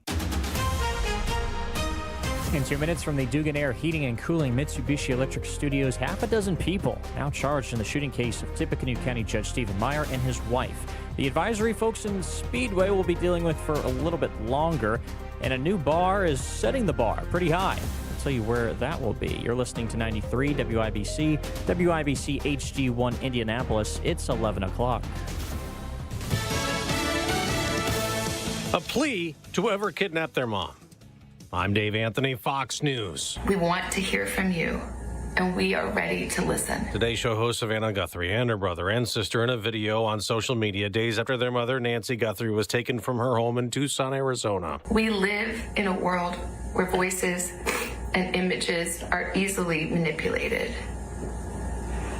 We need to know, without a doubt, that she is alive. We expect an update in 2 hours from the Pima County Sheriff. And as the search for Nancy Guthrie continues, President Trump's getting involved. The president says, quote, I spoke with Savannah Guthrie and let her know that I am directing all federal law enforcement to be at the families and local law enforcement's complete disposal immediately. There are a number of resources the FBI can bring to the case. There's a long history of handling high-profile kidnappings and has an elite hostage rescue team. And that's Fox's Lucas Tomlinson. The president went to the National Prayer Breakfast. You know, I've done more for religion than any other president. Saying religion's making a big comeback, churches filling back up. I don't know how a person of faith can vote for a Democrat. I really don't. Announcing in May they'll plan a big gathering in the National Mall and the America 250 celebration to rededicate one nation under God. And today I'm also pleased to announce that the Department of Education is officially issuing its new guidance to protect the right to prayer in our public schools. That's a big deal. The day before the U.S. and Iran hold direct talks, as the president threatens more action over Iran's nuclear program, there's news on Russia. The United States and Russia have agreed to re-establish high-level military-to-military dialogue. Those communications have been closed since late 2021, just before Russia's full-scale invasion of Ukraine. The U.S. military says the aim is to avoid miscalculation and escalation by either side. Agreement was reached in Abu Dhabi, where the two countries have also been meeting Ukraine for talks to end the war. Jonathan Savage, America's listening to Fox. 93 WIBC Mobile News. On the level, on the go. They say she helped plan and fund it. Cloudy and 20 this hour in Indy. Will be cloudy all day with a high right around 23. I'm Jarrett Lewis. Here's what's trending at 11:02. A sixth person is arrested in the shooting of a Tippecanoe County judge and his wife. Investigators say 23-year-old Nevaeh Bell of Lafayette is now accused of helping fund and plan the attack on Judge Stephen Meyer and at his home last month. Police believe the shooting was tied to a case the judge was about to oversee involving a man connected to a motorcycle group. They say several people worked together to plan the attack. 5 others have already been arrested as the investigation is ongoing. An Indianapolis immigration attorney is giving people pointers on how to handle federal immigration enforcement if agents were to be in the city. As someone that has also worked in removal defense, I know how to find someone in detention. So we created this guide. It walks you step by step. And obviously it's going to be different depending on the county. At a town hall last night in Lawrence, hosted by State Representative John Bartlett, Carla Lopez Owens spoke to that. There were other things discussed at the town hall too, like public safety and energy costs. Speedway residents are to be under a water boil advisory until at least tomorrow afternoon. It was first issued on Sunday after multiple water main ruptures. Ben Hatch from Brosini Pizzeria told Wish TV that this is costing restaurants a whole lot of money who depend on the water. There are some things that are just out of the norm for us here. But, we've kind of dealt with it so far and just really hoping that gets lifted on Friday. They've been stocking up on ice and buying large water jugs. 1 case of water per household is free for residents and can be picked up at the Speedway Municipal Center this week. Reaching new heights in Indianapolis, Johnette Cruz explains what that means. The Madam Walker Legacy Center held a sky-breaking ceremony Wednesday for its upcoming rooftop venue. The new space will feature a bar and a 49-seat lounge with couches and tables overlooking the Indy skyline. CEO Christian Little Strickland says the project is a key part of the center's strategic plan to generate new revenue and ensure the landmark remains a community anchor for the next century. The rooftop project is the latest in a string of successes for the Indiana Avenue corridor. Johnette Cruz, 93 WIBC Mobile News. And college basketball action from Wednesday night. Both Notre Dame and Butler men dropping their games. The Irish fell in Louisville 76-65. The Bulldogs went to double overtime with Providence, but lost 97-87. For the Pacers, Jarris Walker is coming off one of the best performances of his career against the Utah Jazz 2 nights ago. Even though it was a loss, he says the team is improving in more ways than one. I had a couple bad turnovers, just not playing with some different guys, being a little careless with the ball. So in terms of my end, I could improve on that, but I feel like overall, if you take some of those out, I feel like it was a solid game for us overall. A 3-game road stretch starts tomorrow when the Pacers head to Milwaukee to take on the Bucks. I'm Jarrett Lewis, on the level, on the go, and at WIBC.com. Hey, what's going on? It's Hammer from the Hammer and Nigel show. And I'm not going to lie to you. I needed help. I got a bald spot in the back of my head, and it's embarrassing. I see it when I'm on television. I see it when I'm on the YouTube channel. So I decided to reach out for help. And my friends at We Grow Hair Indie decided to help me out here. These guys are the absolute best. I was a little leery about it. I could not have a procedure that, one, hurt, or two, left me looking like I'd been scalped. But after I talked with Darren and the entire team at We Grow Hair Indie, they told me their state-of-the-art technology, the progress made in hair growth, it's going to be okay. If I can do this, you guys can do this. Contact the team at We Grow Hair Indie, 317-522-2995. That's 522-2995. Get that free evaluation. It's free. You can also go online to WeGrowHairIndie.com. Contact them today and do this with me. WeGrowHairIndie.com. It's just alcohol. Everybody drinks. You may have already heard this statement from your teen. I'm Tammy Silverman with Indiana Youth Institute. Alcohol is a substance most commonly abused by teens. Survey data shows that 2 in 10 Indiana high school students reported drinking in the past month, and more than half of Hoosier teens say it would be easy to get alcohol. How do you talk with your teen about alcohol use, especially if they see peers or adults drinking? First, understand that your child may point out contradictions in our society's views on alcohol. It's okay to acknowledge those facts. Talk with your teen about the many risks of alcohol use. During your conversation, you can both validate their views and uphold your family values. You are the first line of defense against alcohol abuse, so don't be afraid to talk to your teen. What you say has a big influence on their decision to drink or not. This Kids Count Minute is a message from Indiana Youth Institute. For more parent tips, visit IYI.org. Kids count on you.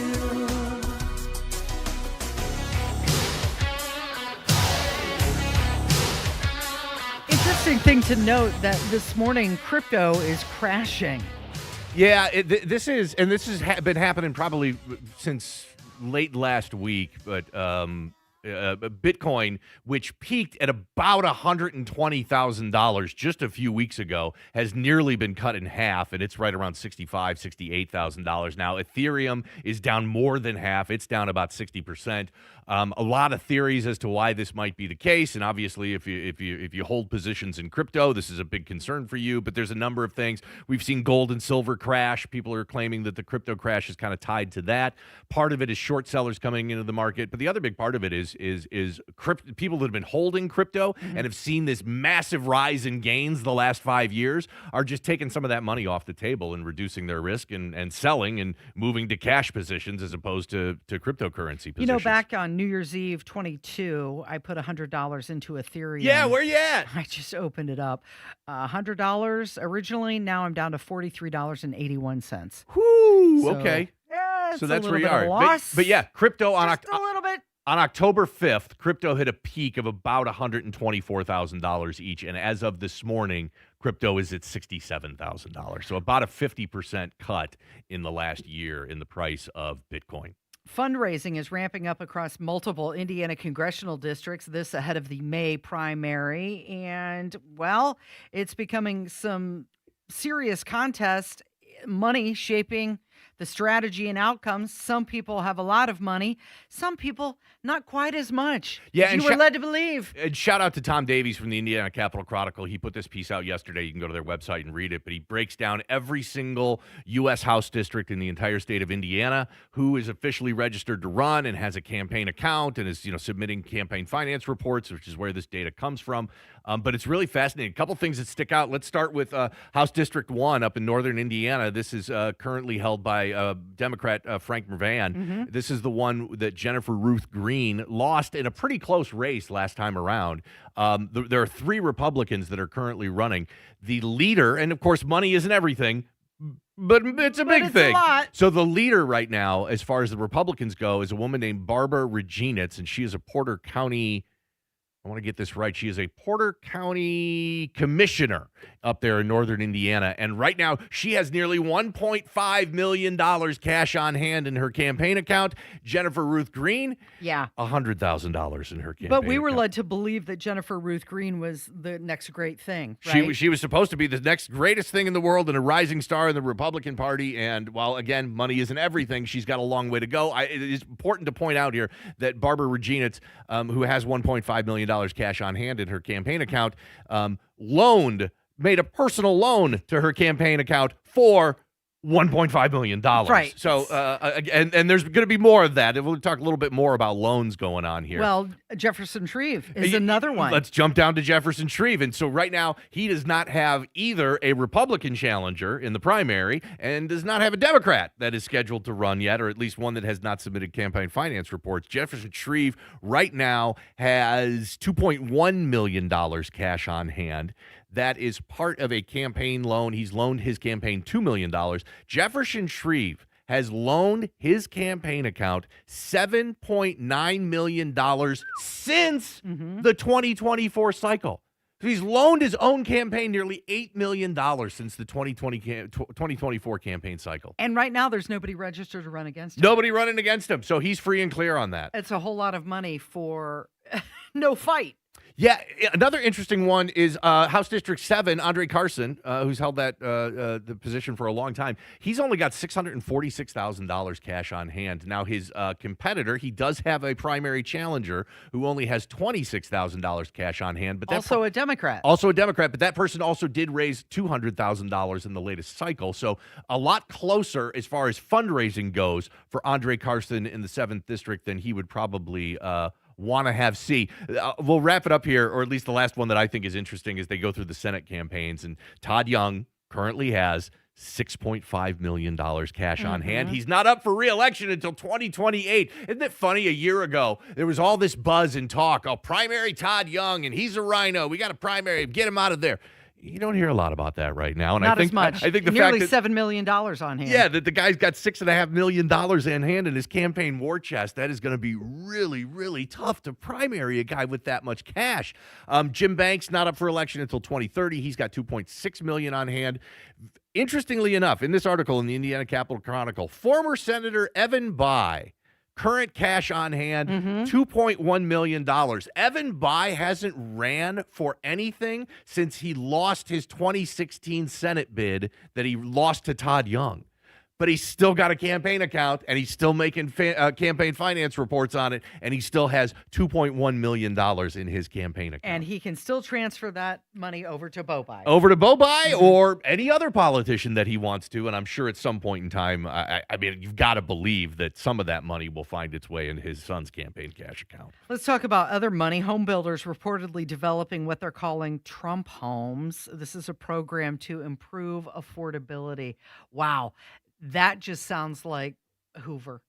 Trump homes. Yeah, doesn't Trump it home. remind you of that? Hooverville. Yeah. That's what they called when President Hoover, rolled out his plan to build, low cost affordable housing. They called those neighborhoods Hoovervilles. So these Trump homes, they're designed to make home ownership more accessible for first-time buyers. And this is how it works. Private investors could help finance homes, which would then be rented to tenants. And then after 3 years, rental payments could count towards a down payment if the tenants choose to buy. It's a complex plan. It's still in the early stages, but the next steps are for more details to be discussed, and private investors reportedly wouldn't bear initial losses, but nothing has been finalized on this just yet.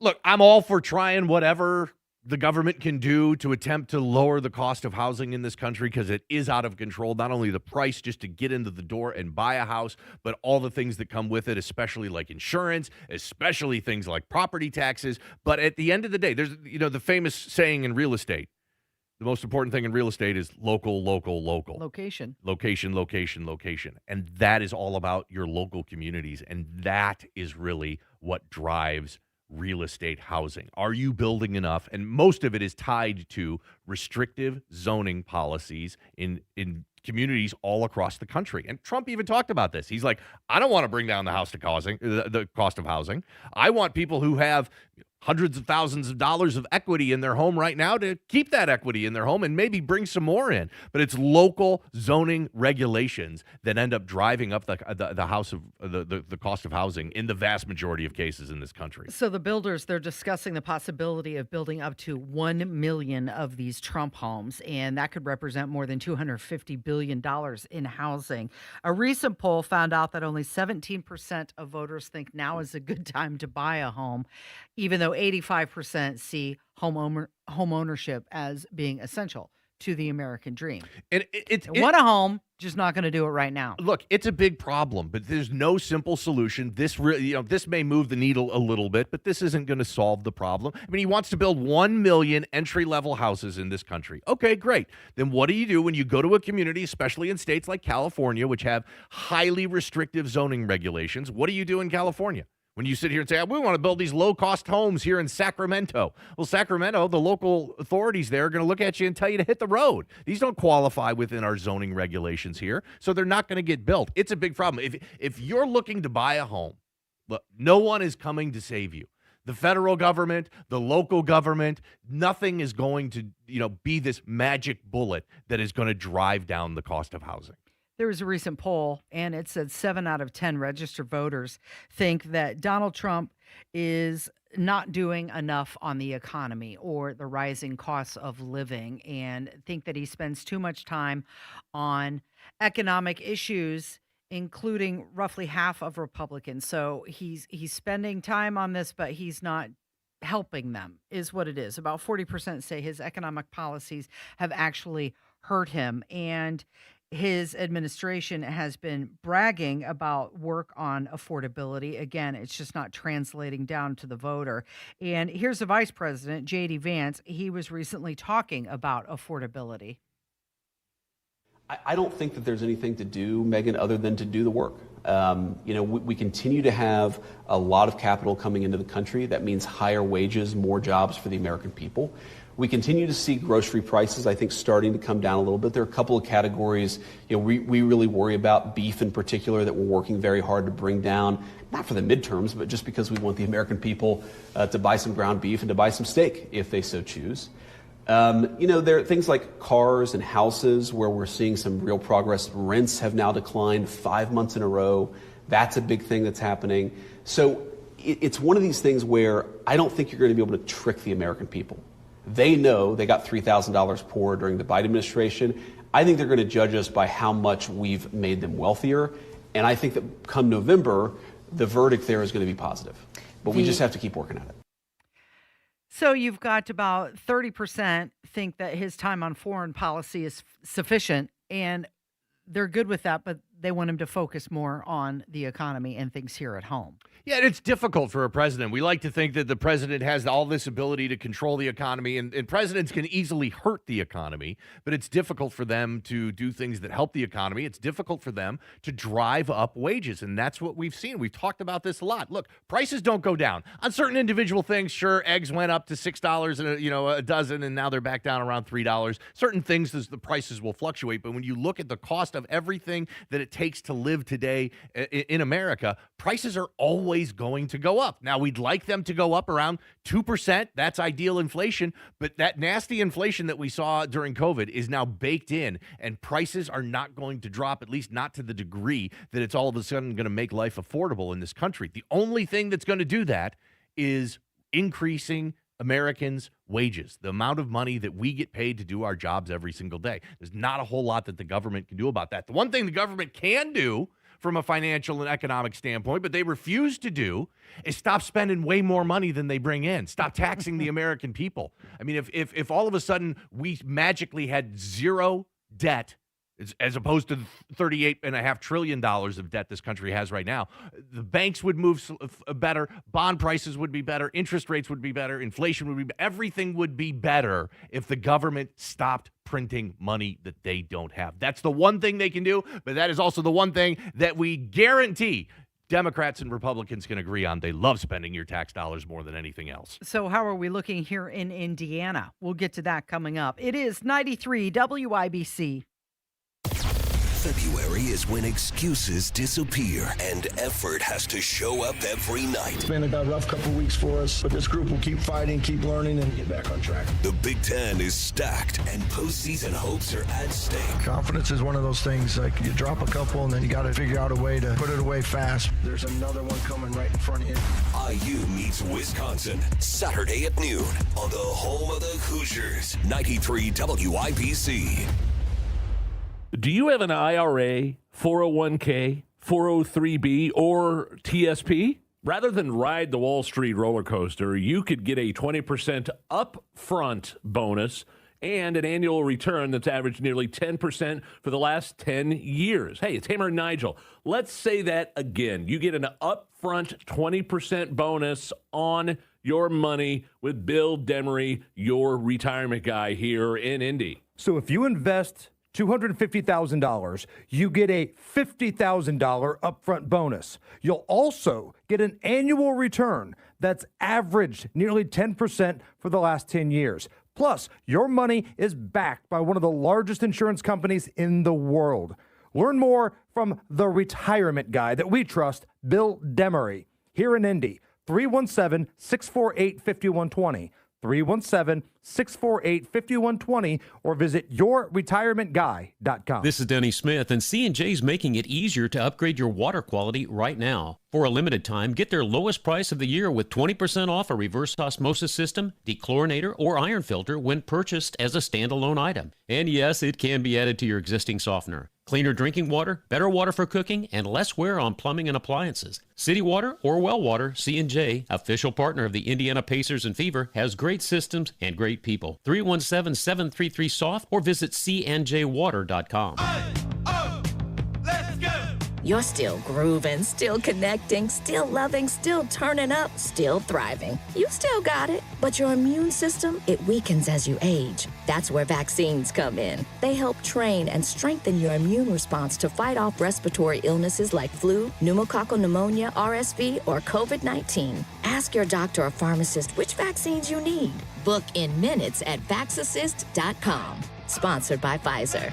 The Suburban Indy Home and Outdoor Living Show returns to Grand Park February 6th through 8th. Shop over 200 exhibitors. Tickets are only $7. SuburbanIndyShows.com. This hour is powered by Pierce Jewelers, Carmel's diamond engagement ring store. How are things looking on the home front? Indiana facing some income challenges, especially in downtown Indianapolis. So it goes hand in hand, population, economy, and downtown Indianapolis. The goal is to grow by 20,000 residents over the next decade. But the median household income in Indiana increased only 14% from 1970 to 2023. That has been adjusted for inflation, by the way, which is well below the national average.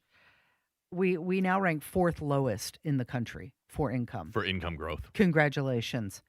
The median income rank, it dropped. It used to be, we used to be at 16th place in 1970.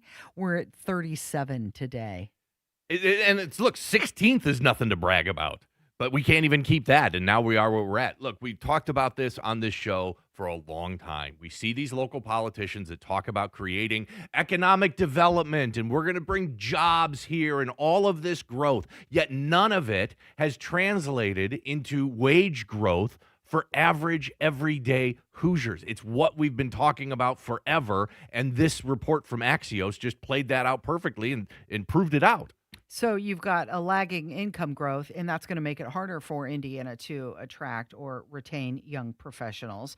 And that also is a factor for home ownership and also entrepreneurship as well. The bachelor degree holders in Indiana has risen 22%.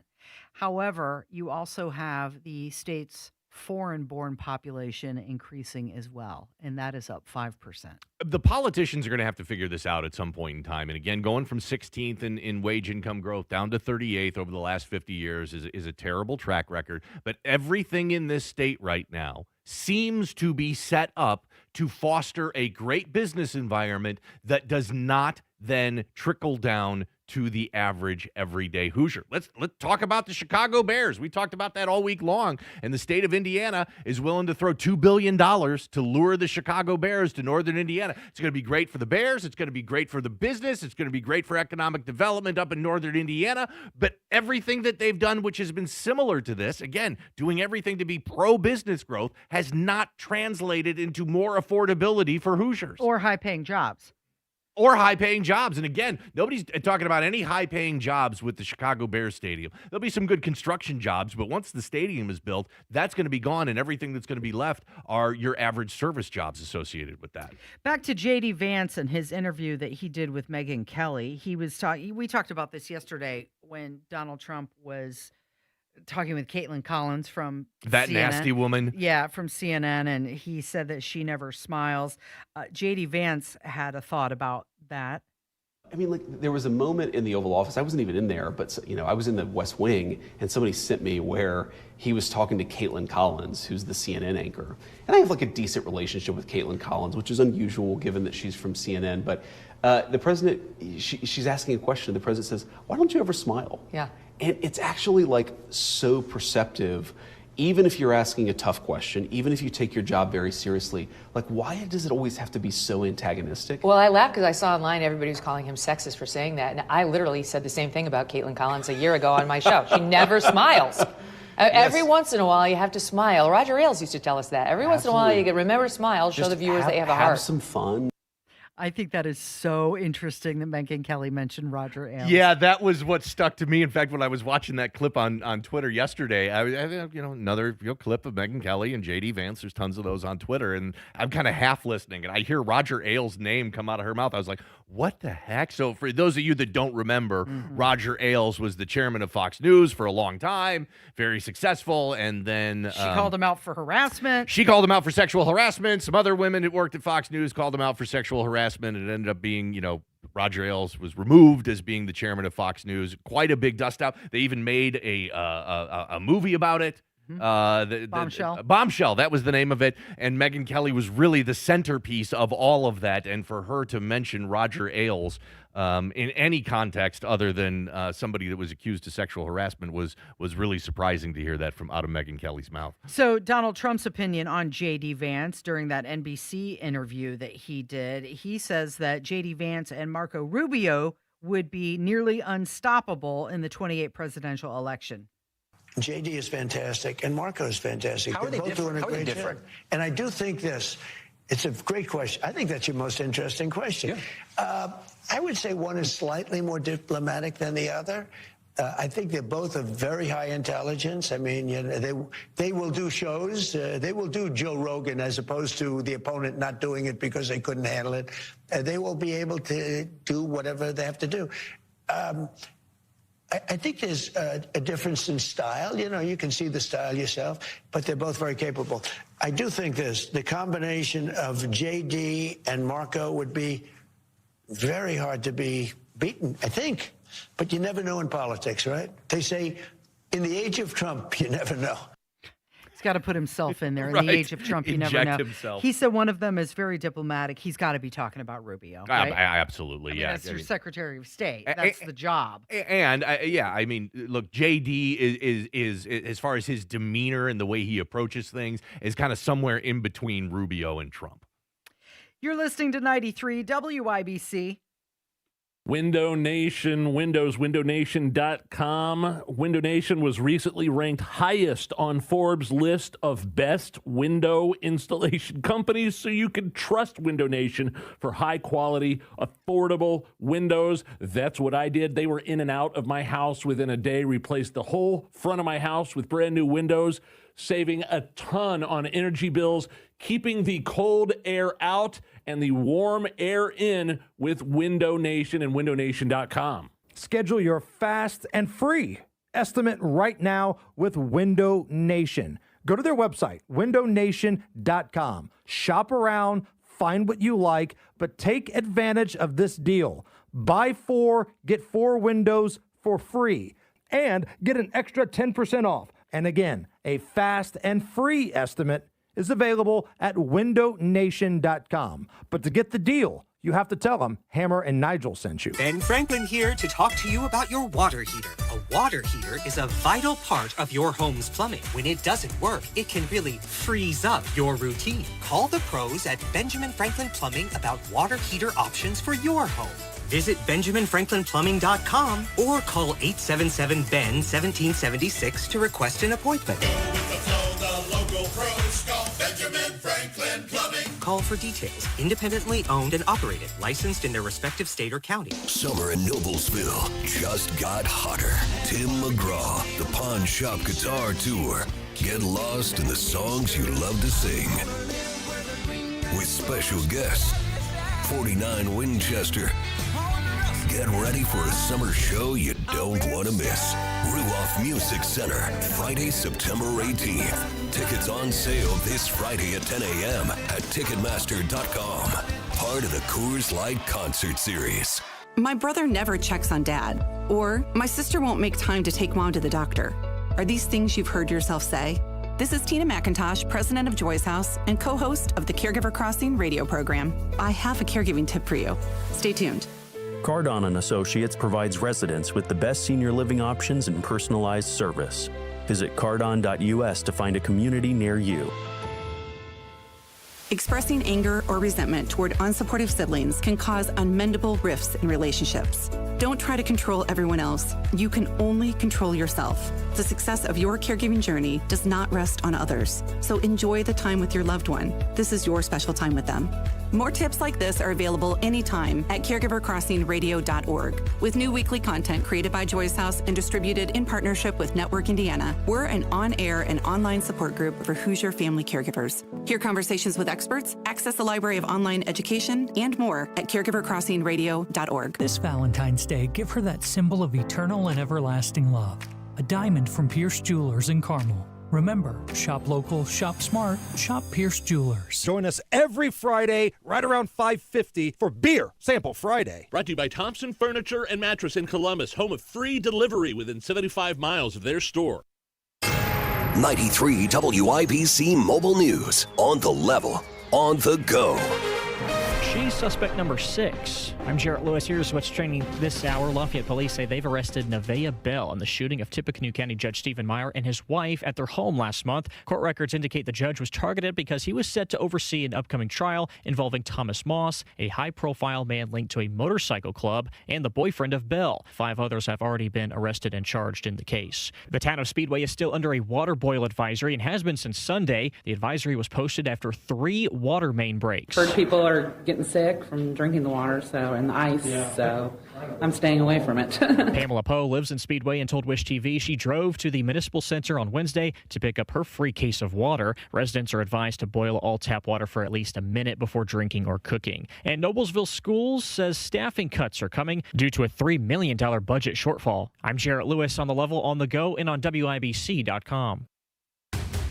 The most frightening and deadliest enemy in the Patriots camp wasn't British. It was invisible. WIBC celebrates the spirit of 76. Brought to you by the WIBC Daily Newsletter. February 5th, 1777. Washington ordered Continental troops inoculated against smallpox. The disease had crippled militias and halted campaigns. With the army gathering in winter quarters, Washington made a daring choice. Risk a few days of sickness now to save thousands later. Doctors spread the infection in controlled doses. Fevers came, then passed. The epidemic broke. The decision became a quiet victory, proving courage and command could save lives just as surely as winning battles. The spirit of 76. History remembered. Freedom celebrated. Have the latest headlines and show content delivered to your inbox daily. Sign up at WIBC.com.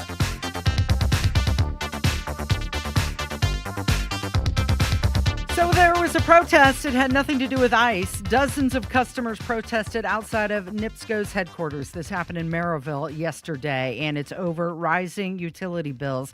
The residents said that their natural gas and electric bills have skyrocketed this winter, and it has forced them to make tough choices about their basic needs. They called the bills increases exorbitant and said they can't afford them, especially for the elderly and those people that are on fixed incomes. And some of the speakers, they shared some of their personal struggles, and you've got double and tripling of the cost compared to recent months. And NIPSCO is saying, yeah, they're there. It's because of the cold temperatures and higher usage. Sure. Well, because we always know that our electric bill always doubles or triples every single winter. Oh, no, it doesn't. In fact, it's never doubled or tripled before. And winter this year has been pretty much the same as every other winter. So that's a bunch of BS. But it's a heartbreaking story in this article here, because you talk about people that open up their electric bills and their first instinct was, oh, this has got to be a mistake.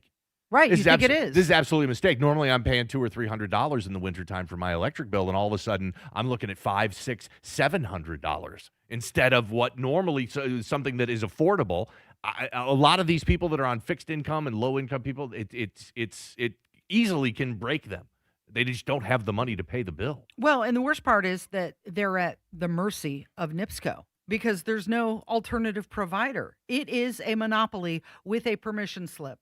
That's what it is. You have no choice. You can't shop this around. It's take it or leave it. Yeah, and this is going to become a bigger and bigger deal. And it seems like that there was this outcry from this country during the 2024 election, both at the national level and at the state level, with people saying life is unaffordable. Life is unaffordable in so many areas, from the taxes I'm paying to the cost of housing to the cost of consumer goods. Won't somebody please do something to fix this? And it seemed like all these politicians in 2024 ran on, yes, I'm going to improve affordability. And then they got elected. And absolutely nothing has been done to improve affordability, from property taxes to the cost of healthcare to now the cost of our utilities. Everything is getting out of control, and certain families are starting to break from the just the avalanche of these costs. And these companies need to keep expecting more of this, because if government regulators keep approving the big increases without accountability, what are we left to do? Taxpayers, they're going to have to keep pushing back, and they're going to have to demand relief. And there's no other option. The best we've seen from the Indiana State House this year was a bill that talked about how, okay, you can only raise rates if you meet these certain metrics, but it's essentially leaving up to the utility companies to set their own metrics. You get to set your own goalposts. Wouldn't that be great if you were, had a job and they said, hey, we're going to pay you a bonus. Just tell us what numbers you need to do to hit that bonus. So you get to make it up yourself. That doesn't happen. It doesn't happen at my job, doesn't happen at your job, but it's what the government is doing as they manage these utility company contracts. There was a proposed data center project in Pike Township, and that has now been withdrawn. That after strong opposition from residents and some of the area leaders. The residents and local groups, they raised all sorts of concerns. You've heard them. Environmental impact, loss of woods, changes the landscape, and of course the strain on utilities, including electricity and water. And so now what is happening? Well, the Indiana House just passed House Bill 1333, and that would offer local governments a 1% share of data center sales tax revenue if they approve a project. So they're going to sweeten the pot for the local government, however, not for you.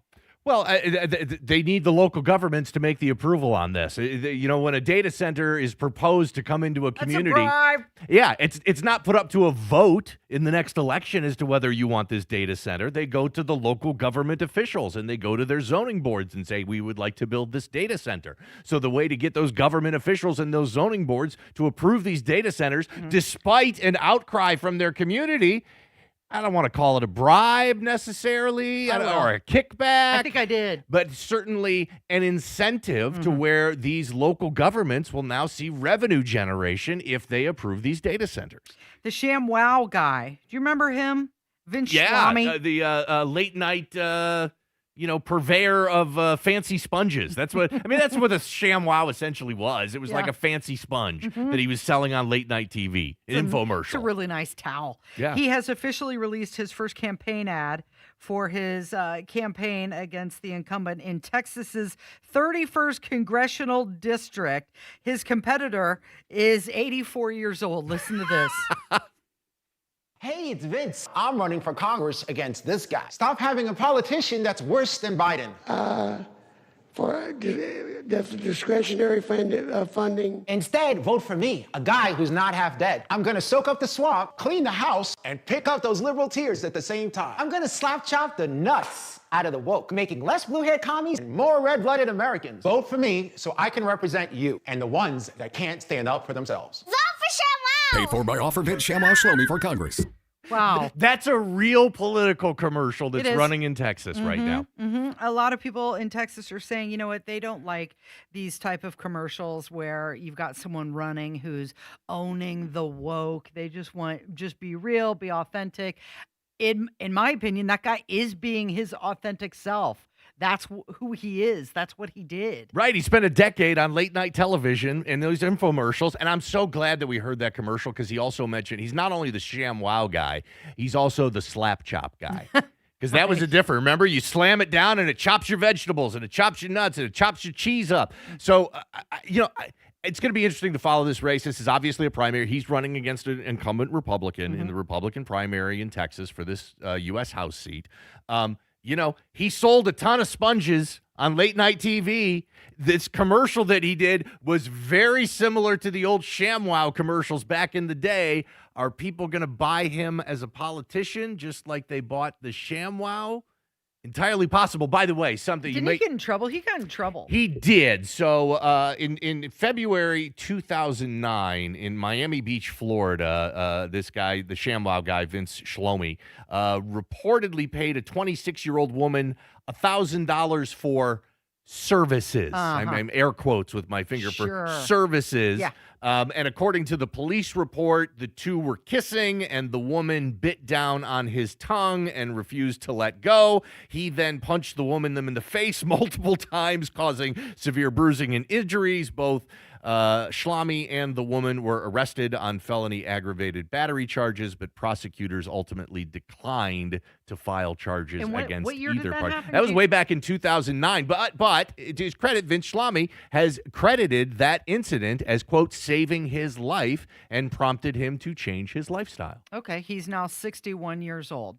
ShamWow guy is 61 years old. He looks great for 61. And instead of selling a really fancy towel, he's selling his political ideas. He's selling himself in the, was it the 31st district of Texas, I believe, 31st House District of Texas. He's running in the Republican primary. I'm glad that he's not running in the state of Indiana because it doesn't affect us, but I kind of like stories like this. I'd like to see Something how to far talk about. You do that over there. Exactly. Don't do it here in Indiana, but I'm happy to be entertained by the nonsense that's happening in Texas politics. We have our own nonsense here.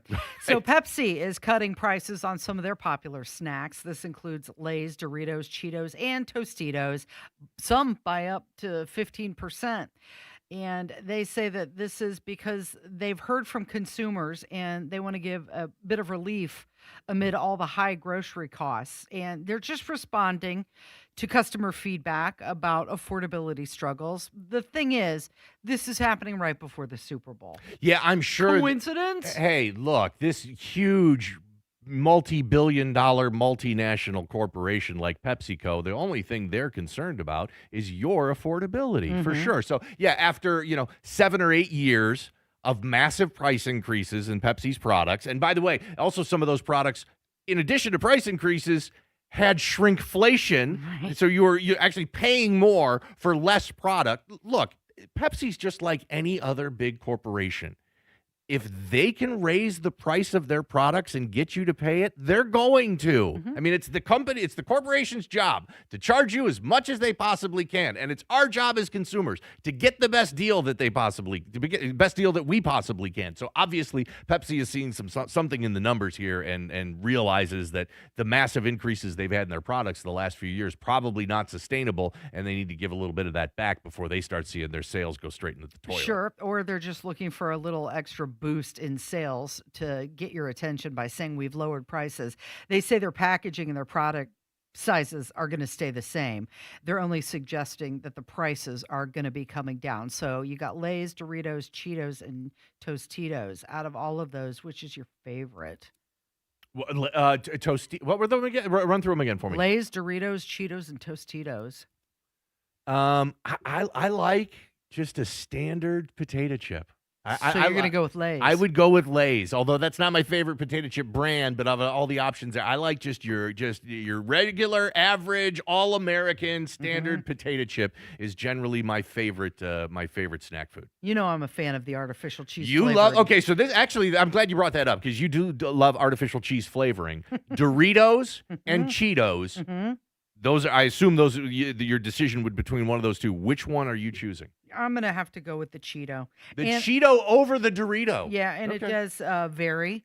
I like to switch it up. Sometimes it's original and sometimes it's the puff. Not really into the flaming Cheetos, The though. flaming hot, but this isn't you don't get a puff option in this list here. I think get you do. You get no, the Cheeto is the crunchy one. Yeah, but Cheetos Puffs Cheetos is a different brand. product. But the ironic thing is, you said that you like Lay's the best. I like Cheetos I like potato the best. chips the best. But, You know what? When we end up buying the most is the Tostitos. well, it's so versatile. Well, you can When you eat a lot of guacamole and chips and salsa and nachos, the microwave nachos. that lends itself to being the Tostito brand chip. I think that's just more from a utilitarian standpoint as opposed to a preference standpoint on that. So you had NBC's new Sunday night basketball debut, and the game drew strong viewership. I wouldn't say they, really knocked it out of the park, but they did all right. For the NBA, it was pretty good. 3.6 million people watched it, and up to 4.5 million watched it on streaming services. So here's the debate that's going on around social media with that game from Sunday night. By the way, it was the highest rated Sunday night NBA game since 2002. It was also the highest rated game since the opening games of this season. So this game was a really, really big deal. A lot of people were drawn to it. A lot of people came in, a lot of people for the NBA's ratings came into it. Caitlin Clark made her debut as one of the studio analysts between the two games, and a lot of people are attributing the fact that out of nowhere, this game popped a huge ratings number to the fact that Caitlin Clark was part of the studio analyst team. Well, it does show that regardless, fans are still going to tune in to a marquee game. Or they're going to tune in because Caitlin Clark is a rock star. Well, of course, they're going to stick around for a little bit. You come in for the pregame show, you're going to lose some of those people, but you're going to retain a lot of them, too. Look, the NBA is still in trouble here. Now, they've had a better ratings year this year than they've had before. They're still way off of their pre-pandemic highs and miles off of the type of ratings they used to get in the late 90s when Michael Jordan was still playing. But, yeah, 4 million people tuning in for a Sunday afternoon NBA game, not too bad. It's a lot less than the 25 or 30 million that regularly turn into Sunday night NFL games. But a good number for the NBA. Good job, guys. You're doing okay. You're hanging in there. You're listening to 93 WIBC. Wesley is a truck driver. I drive a truck, and I love what I do. A truck driver with IRS troubles. They told me I owed them $43,000. It got really bad. Quite a few letters in the mail. They were talking about wage garnishment, coming after my house, my car. Yeah, they don't play around. I seriously thought that I was going to lose everything. One sleepless night, Wesley finally made a call to Optima Tax Relief at 2 a.m. Kind of figured I'd get a machine, but I didn't. I actually got to talk to an actual person in the middle of the night. He found just what he was looking for. Oh, they were great people. You need a team of people that know what they're doing. Optima Tax, they know what they're doing. Optima Tax Relief came through with flying colors. I saved an incredible amount of money. Happy don't even come close. I was absolutely overjoyed. Take Wesley's advice. If you're in any kind of trouble with the IRS, call Optima Tax Relief. Don't trust anybody else. Call Optima for a free consultation. Call 800-598-4799. 800-598-4799. 800-598-4799. Optima Tax Relief. Some restrictions apply. For complete details, please visit OptimaTaxRelief.com. Don Fisher for QC Kinetics. I was struggling with chronic knee pain and wasn't encouraged with the options of risky surgery and pain pills. QC Kinetics offered the best option for me, cutting-edge regenerative medicine. Their non-invasive treatment stimulated my body's own biologics so I could be pain-free and get back to doing what I love, playing golf.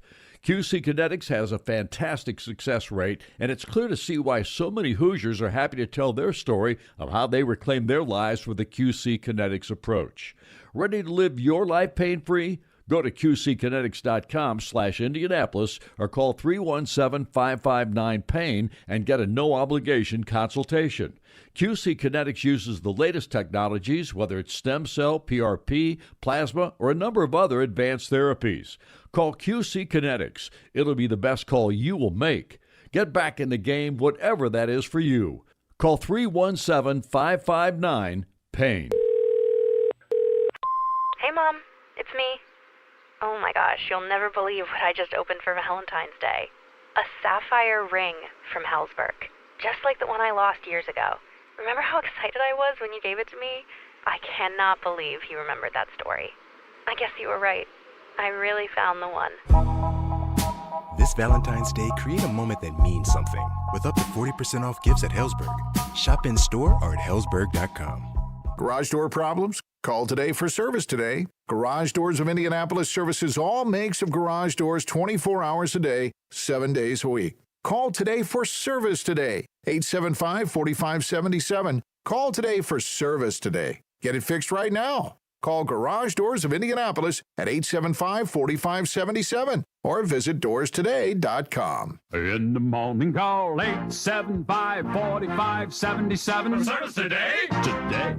Career changers, including veterans and active duty service members. Your transition starts here. Go from GI to IT in a matter of months. Become a certified cyber warrior with training at My Computer Career. Cybersecurity specialists are in high demand, offering IT pros great opportunities and a rewarding lifestyle while protecting our people, liberty, and treasured institutions from cyber threats. Deploy your career in IT today at mycomputercareer.edu/CWP, an elite CompTIA certification partner. VA education benefits are available to those who qualify. Do you have 3 ex-wives and your current trophy wife wants a life insurance policy 3 times the size of the policies you had to purchase for your previous mistakes? If so, you need to call Big Lou at Term Provider, 800-529-2856. Big Lou is intimately familiar with your problems, and if you're 50 to 60 years old and in reasonably good health, a $1 million policy should only cost about $100 to $200 per month. Big Lou may have a solution for your previous policies as well. You may even save enough money to lighten the load on your new $1 million policy.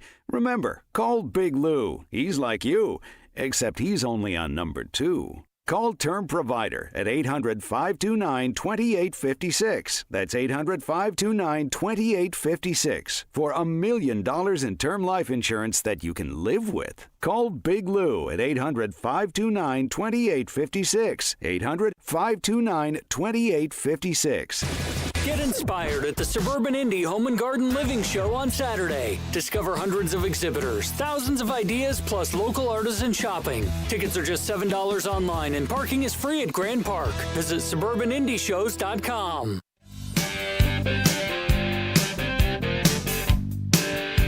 How many drinks will you have during the Super Bowl?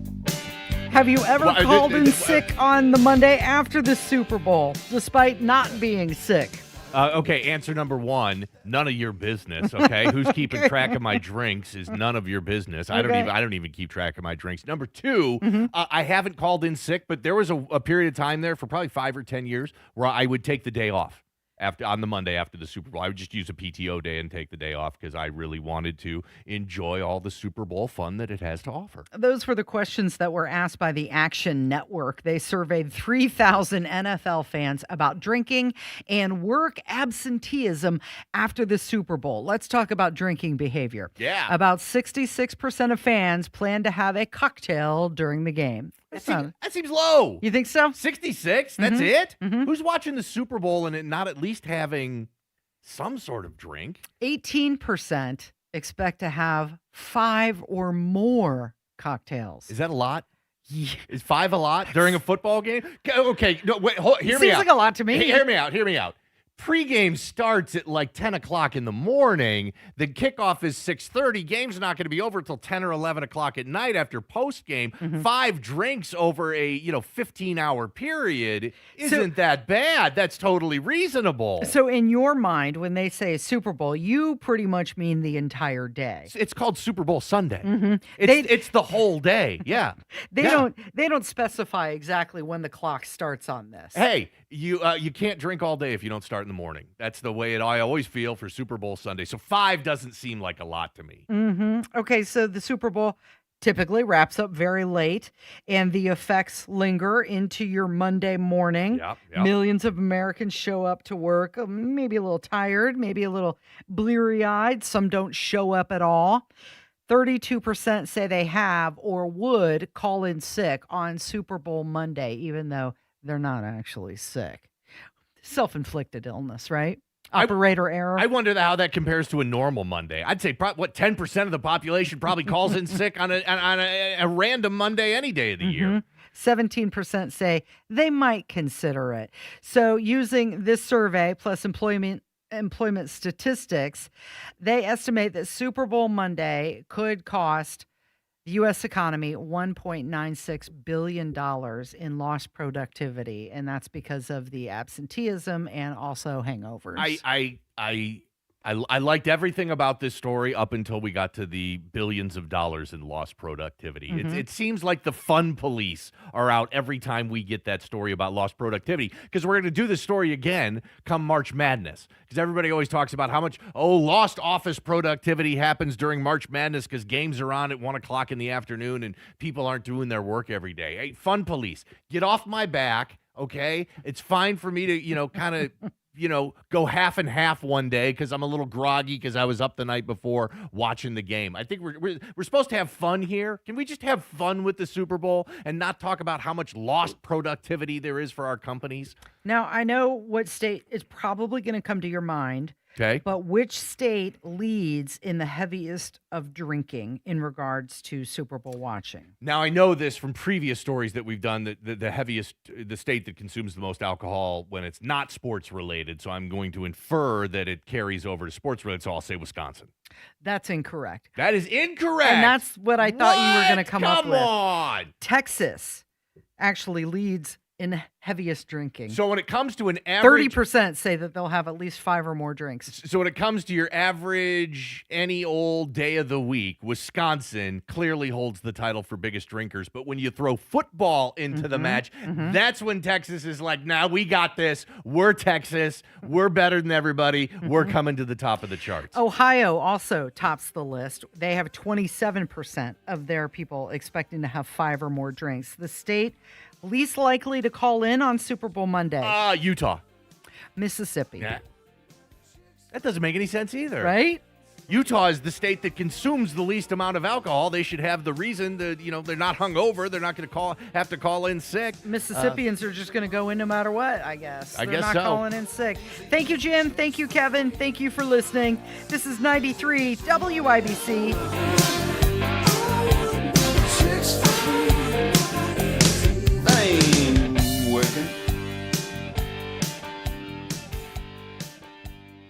Hey, what's going on? It's Hammer from the Hammer and Nigel show. And I'm not going to lie to you. I needed help. I got a bald spot in the back of my head, and it's embarrassing. I see it when I'm on television. I see it when I'm on the YouTube channel. So I decided to reach out for help. And my friends at We Grow Hair Indie decided to help me out here. These guys are the absolute best. I was a little leery about it. I could not have a procedure that, 1, hurt, or 2, left me looking like I'd been scalped. But after I talked with Darren and the entire team at We Grow Hair Indie, they told me their state-of-the-art technology, the progress made in hair growth, it's going to be okay. If I can do this, you guys can do this. Contact the team at We Grow Hair Indie, 317-522-2995. That's 522-2995. Get that free evaluation. It's free. You can also go online to WeGrowHairIndie.com. Contact them today and do this with me. WeGrowHairIndie.com. Jewelry Graham. Hi,